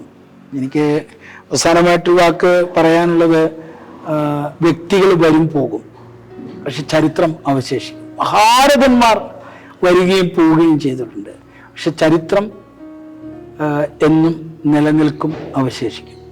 അങ്ങനെ ചരിത്രത്തിലേക്ക്, അടുത്ത ഒരു കാലഘട്ടത്തിലേക്ക് ആർത്താറ്റുപള്ളിക്ക്, ആർത്താറ്റ് സെന്റ് മേരീസ് പള്ളിക്ക് പ്രവേശിക്കുവാൻ ദൈവത്തിൻ്റെ കൃപ, മാതാവിൻ്റെ മാധ്യസ്ഥം, പിതാക്കന്മാരുടെ മാധ്യസ്ഥം ലഭിച്ചിരിക്കുന്നു. എനിക്ക് പ്രത്യേകിച്ച് വികാരിമാരായിരിക്കുന്നവരോടും ഓർപ്പിക്കാനുള്ളത്, ഈ ദേവാലയം പ്രാർത്ഥനാലയമാണ്. അതെല്ലായ്പ്പോഴും പ്രാർത്ഥനാലയമായി നിന്ന് നിരന്തരം യാമപ്രാർത്ഥനകളും വിശുദ്ധ കുർബാനയും നടക്കുന്ന സ്ഥലമായിട്ട് ഇവിടം പരിലസിക്കണം. ഞാൻ എൻ്റെ ജീവിതത്തിലൊരു വലിയ ഭാഗ്യമായിട്ട് കാണുന്നത്, ദൈവം അനുവദിച്ചാൽ, ഇതെല്ലാം അനുവാദവും ഉണ്ടെങ്കിലേ പറ്റുള്ളൂ. ദൈവം അനുവദിച്ചാൽ ഈ ദേവാലയത്തിൽ അകത്ത് നമുക്ക് സ്ഥലമില്ല, അകത്ത് ആരെയും അടക്കിയിട്ടില്ല. ഒരു കാലത്ത് അകത്തൊക്കെ ബോഡി ഒക്കെ ഉണ്ടായിരുന്നു എന്ന് പറയുന്നത് നമുക്കറിയില്ല. അതൊക്കെ മാറ്റി ഈ ദേവാലയത്തിൻ്റെ ഏതെങ്കിലും അടുത്ത്, ഇതിൻ്റെ ധൂപം തട്ടാവുന്ന ഒരു സ്ഥലത്ത് ബലഹീനായ എനിക്ക് അവസാനിക്കാൻ ജീവിതത്തിൽ ഏറ്റവും വലിയ മഹാഭാഗ്യമായിട്ടാണ് ഞാനതിനെ കാണുന്നത്. അത്രമാത്രം ഈ ആർത്താറ്റ് പള്ളിയോട് നമ്മളെല്ലാം ഏറെ ബന്ധപ്പെട്ട് കിടക്കുന്നവരാണ്. തിരുമേനി പറഞ്ഞു വന്നപ്പോൾ വളരെ വ്യക്തമായത് ആർത്താറ്റുപള്ളിയുടെ ചരിത്രം എന്ന് പറഞ്ഞാൽ സെൻറ് തോമസിൻ്റെ ചരിത്രമാണ്, മലങ്കര സഭയുടെ ചരിത്രമാണ്, കുന്നംകുളത്തിൻ്റെ ചരിത്രമാണ്, ദേശബോധവും സ്വത്വബോധവുമുള്ള നസ്രാണികളുടെ ഭാരതീയരുടെ ചരിത്രമായിട്ടൊക്കെ ഈ ആർത്താറ്റുപള്ളിയുടെ ചരിത്രം ഇടകലർന്ന് തന്നെയാണ് നിൽക്കുന്നത് എന്നുള്ളതിലും തിരുമേനി അനുവദിച്ചതുകൊണ്ട് ശുശ്രൂഷകരായിട്ട് ഞങ്ങൾക്ക് ഇവിടെ നിൽക്കാൻ പറ്റി എന്നുള്ളതിലും വളരെയധികം സന്തോഷം. അതൊരു ദൈവനിയോഗമായിട്ട് അച്ഛൻ്റെ കൂടെ ഞങ്ങൾക്ക് നിൽക്കാൻ പറ്റി എന്നുള്ള അച്ഛൻ്റെ നേതൃത്വ പാടവത്തിൽ അച്ഛൻ്റെ സുധീരമായ ഇടപെടലും സ്നേഹം കൊണ്ടും ഈ പള്ളി നവീകരിക്കുവാനായിട്ട് സാധിച്ചു. തിരുമേനിക്ക് വേണ്ടി എന്തെങ്കിലും പറയാണ്ട് പറഞ്ഞു. തിരുമേനി, ഏറ്റവും ബഹുമാനമുള്ള ബഹുമാനപ്പെട്ട ജെറിനച്ചൻ, വളരെ സന്തോഷത്തോടുകൂടിയും സംതൃപ്തിയോടുകൂടിയാണ് ഈ സമയം ഈ ദേവാലയത്തിനുള്ളിൽ ആയിരിക്കുന്നത്. കുന്നംകുളം മലങ്കര സഭയ്ക്ക് 4 മഹാരഥന്മാരായ മെത്രാപ്പൊലീത്തമാരെ സംഭാവന ചെയ്തു. അതിൽ ഭാഗ്യസ്മരണാർഹനായ പരിശുദ്ധ മോറാൻമാർ ബസേലിയോസ് മാർത്തോമ പൗലോസ് ദ്വിതീയൻ കാതോലിക്ക ബാവ തിരുമേനിയുടെ മാതൃ ഇടവക പള്ളി അദ്ദേഹത്തിൻ്റെ ആഗ്രഹപ്രകാരം പുതുക്കി പണിയുവാനുള്ള വലിയൊരു ഭാഗ്യം ലഭിച്ചു. രണ്ടാമത് കുന്നംകുളം ഭദ്രാസനത്തിൻ്റെ 2ാമത്തെ മെത്രാപ്പൊലീത്തയായിരിക്കുന്ന അഭിവന്യ ഡോക്ടർ ഗീവർഗീസ് മാർ യൂലിയോസ് തിരുമനസ് കൊണ്ട് 2023 ഓഗസ്റ്റ് 1-ാം തീയതിയാണ് ബലഹീനായ എന്നെയും ബഹുമാനപ്പെട്ട ജെറിനച്ചനെയും ഈ ദേവാലയത്തിൻ്റെ ചുമതല ഏൽപ്പിക്കുന്നത്. അതിനുശേഷം വലിയ തോതിലുള്ള 1.5 വർഷം കൊണ്ട് വലിയ പ്രവർത്തനങ്ങൾ, വികസന പ്രവർത്തനങ്ങൾ കാഴ്ചവെക്കുവാനായിട്ട് ഞങ്ങൾക്ക് സാധിച്ചു. ഇവിടെ 1.5 വർഷം മുമ്പ് കഞ്ഞിപ്പര ഞങ്ങളിവിടെ വരുമ്പോൾ അതിവിടെ വീണ് കിടക്കുന്ന ഒരവസ്ഥയായിരുന്നു. അത് നവീകരിക്കുവാനും അതിനെ തുടർന്ന് ഈ ദേവാലയത്തിൻ്റെ കൂദാശ നിർവഹിക്കത്തക്ക നിലയിൽ ഇതിൻ്റെ പുനരുദ്ധാന പ്രവർത്തനങ്ങൾ നടത്തുവാനായിട്ടുള്ള ഒരു അവസരം ദൈവം തന്നു. പുൽക്കോട്ടിൽ 1-ാമൻ തിരുമേനിയുടെയും പുൽക്കോട്ടിൽ ഡോക്ടർ ഗീവർഗീസ് മാർ യൂലിയോസ് തിരുമേനിയുടെയും മാതൃ ഇടവകപ്പള്ളി കൂടിയായിരിക്കുന്ന, പ്രത്യേകിച്ച് അഭിവന്യ തിരുമേനി മാമോദിസ മുങ്ങിയ ദേവാലയമാണ് എല്ലാം. അതെ, ഈ ദേവാലയത്തിൽ അങ്ങേയറ്റം ഈ തിരുമേനി സ്നേഹിക്കുന്നുണ്ട്. ഒരു വർഷം ഏറ്റവും കൂടുതൽ വിസിറ്റ് ചെയ്യുന്നത് തിരുമേനി ഈ പള്ളിയിലാണ്.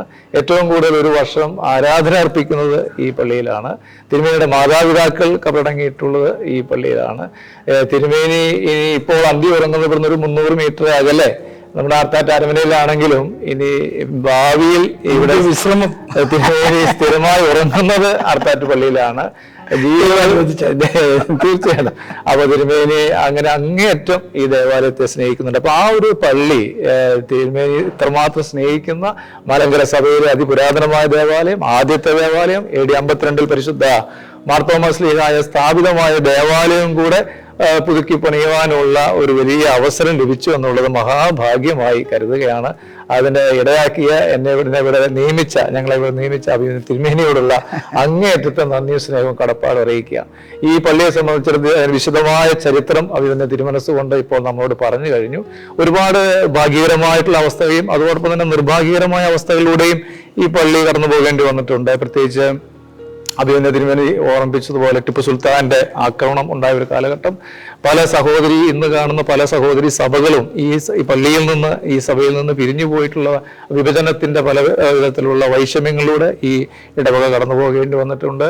അതുപോലെ തന്നെ പ്രകൃതിക്ഷോഭം, കൊടുങ്കാറ്റുണ്ടായ ഒരു സാഹചര്യം, അതുപോലെ തന്നെ ഇവിടെ പലതവണ ഉണ്ടായിട്ടുണ്ട്. അതെ, മറ്റൊരു പല വിധത്തിലുള്ള സാമുദായിക കേസുകൾ. ഇപ്പോൾ ഇവിടെ ഒരു കൊടിമരം ഇവിടെ സ്ഥാപിക്കാൻ വേണ്ടി കഴിയാതിരിക്കുന്ന അങ്ങനെ ഒരു കൊടിമരത്തിന്റെ കേസ് ഉണ്ടായി. അതുപോലെ ഈ കഞ്ഞിപ്പര ഇവിടെ വീണു പോകുന്ന ഒരവസ്ഥ, അങ്ങനെ പല വിധത്തിലുള്ള നിർഭാഗ്യ അവസ്ഥകളിലൊക്കെ കടന്നുപോയെങ്കിലും ഇപ്പോൾ ഈ ഇടവകയെ സംബന്ധിച്ച് വലിയൊരു ഭാഗ്യാവസ്ഥയായിട്ട് ഈ 1.5 വർഷക്കാലം ഞങ്ങൾ ചുമതലയേറ്റതുകൊണ്ടാവുമെന്ന് പറയുന്നില്ല, ദൈവത്തിന്റെ വലിയൊരു നിശ്ചയം എന്ന് വിചാരിക്കുന്നു. കാരണം വലിയൊരു വികസന പ്രവർത്തനമാണ്.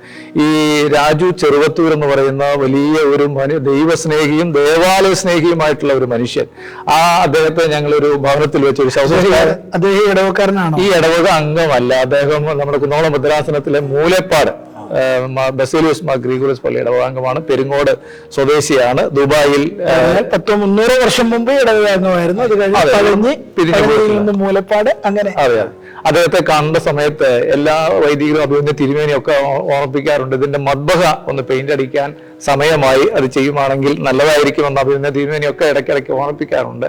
അങ്ങനെ ആ ഒരു കാര്യം അദ്ദേഹവുമായിട്ട് സംസാരിക്കുവാനിടയായി. അദ്ദേഹം പറഞ്ഞു ഞാൻ അടുത്ത് തന്നെ നാട്ടിലേക്ക് വരുമ്പോൾ അത് വന്ന് കാണാം എന്ന് പറഞ്ഞു. അങ്ങനെ അടുത്ത പ്രാവശ്യം അദ്ദേഹം നാട്ടിലേക്ക് വന്ന ഉടനെ ഇവിടേക്ക് വരികയും മദ്ബഹ പെയിന്റ് അടിക്കാൻ വേണ്ടി തയ്യാറാവുകയും തയ്യാറാവുന്ന സമയത്ത് അദ്ദേഹം പറഞ്ഞു ഇത് വെറുതെ നമുക്കൊന്നും മദ്ബഹ പെയിന്റ് അടിച്ചുകൊണ്ട് കാര്യമില്ല. നേരത്തെ തിരുമേനി സൂചിപ്പിച്ചതുപോലെ ഇത് സുർക്കിയും മിശ്രിതവും കുമ്മായും ഒക്കെ ഉള്ള ഇതാണ്. അപ്പൊ അതുകൊണ്ട് വെറുതെ പെയിന്റ് അടിച്ചാൽ അത് വീണ്ടും അറന്നു പോകാൻ സാധ്യതയുണ്ട്. അതുകൊണ്ട് അത് നമുക്ക് ആധുനിക രീതിയിൽ സിമെന്റ് ഒക്കെ തേച്ച് അത് ബലവത്താക്കിയതിന് ശേഷം നമുക്ക് അതിന്റെ പ്രൗഢിയും പഴമയും നഷ്ടപ്പെടാതെ പെയിന്റ് അടിക്കാം എന്നൊരു കാര്യം പറഞ്ഞു. പിന്നെ അത് അങ്ങനെ പെയിന്റ് അടിക്കുകയും പിന്നീട് ആ മദ്ബഹ മാത്രമല്ല അത് ഹൈക്കലായും അതുപോലെ തന്നെ പള്ളിയുടെ ഉൾവശവും അത് തേക്ക് മരം കൊണ്ട് പാനൽ ചെയ്യുകയും ഇതിന്റെ സീലിംഗ് ഒക്കെ വാർണിഷ് അടിക്കുകയും അതുപോലെ തന്നെ ഇതിന്റെ കാർപ്പറ്റ് ഇതെല്ലാം മാറ്റുകയും പുറത്ത് 40,000 സ്ക്വയർ ഫീറ്റ് ഇഷ്ടിക വിരിക്കാനുള്ള ക്രമീകരണങ്ങൾ ചെയ്യുകയും അങ്ങനെ അത് മനോഹരമായ ബാൽക്കണിയൊക്കെ മനോഹരമായിട്ടുള്ള ഇതിന്റെ ബാൽക്കണി അത് ഈ ലൈറ്റ് പുരാതനമായ ഇവിടുത്തെ ലൈറ്റുകൾ തൂക്കിയിടാനും ആളുകൾക്ക് ഫാൻ സീലിംഗ് ഫാൻ കൊച്ചു സീലിംഗ് ഫാൻ അത് സൗകര്യപ്രദമായി നല്ല ഐക്കണുകള് മനസ്സുകൊണ്ടും അശ്വനച്ഛനൊക്കെയാണ് അതിന് ഐക്കൺ ക്രമീകരിക്കാൻ നേതൃത്വം നൽകിയത്. അങ്ങനെ ഏറ്റവും മനോഹരമായ രീതിയിൽ ഇതിന് മനസ്സുകൊണ്ട് ഏറ്റവും എപ്പോഴും വന്ന് കണ്ട് സാധാരണ തിരുമേനിമാര് പള്ളിയിൽ വരുമ്പോൾ എല്ലാവരും കൈമുത്തിക്കുക ചെയ്യാം. അപ്പൊ ഇതിനെ തിരുമനസ് കൊണ്ട് ഒരു ഘട്ടത്തിൽ ഇതിന്റെ പണി കാണാൻ വേണ്ടി വന്നപ്പോൾ ഇടയ്ക്കിടയ്ക്ക് വന്നപ്പോൾ എനിക്ക് ഷെയ്ക്കാൻ്റെ തോന്നുന്നു, അച്ഛനും ഷെയ്ക്കാൻ്റെ തോന്നുന്നു. കാരണം അത്രമാത്രം തിരുമേനിയെ അത് സ്വാധീനിച്ചു, തിരുമേനിക്ക് അത്രമാത്രം മനസ്സ് നിറഞ്ഞു. അപ്പോൾ തിരുമേനിയുടെ വലിയ ഒരു നേതൃത്വം, തിരുമേനിയുടെ പ്രാർത്ഥന, തിരുമേനിയുടെ ആശീർവാദം എന്നും ഞങ്ങളോട് ഉണ്ടായിരുന്നു. തിരുമേനിയുടെ ആ ഒരു വലിയ കരുതലും ഞങ്ങളുടെ കൂടെ ഉണ്ടായിരുന്നു. ആ തിരുമേനിയോടുള്ള എല്ലാ സ്നേഹവും നന്ദിയും കടപ്പാടും ഇടവയ്ക്ക് വേണ്ടി പ്രത്യേകമായിട്ട് അറിയിക്കുകയാണ് ചെയ്യുന്നത്. ദൈവം അനുഗ്രഹിക്കട്ടെ. വൈദികരെയും പ്രത്യേകിച്ച് പബ്ലിക് മീറ്റിംഗ് ഒക്കെ ഉണ്ട്, അവിടെ വെച്ച് പറഞ്ഞുകൊള്ളാം. എന്നാലും വ്യക്തിപരമായിട്ട് എല്ലാ സ്നേഹവും സന്തോഷവും സമയത്ത് പ്രത്യേകിച്ച് അറിയിക്കുന്നു.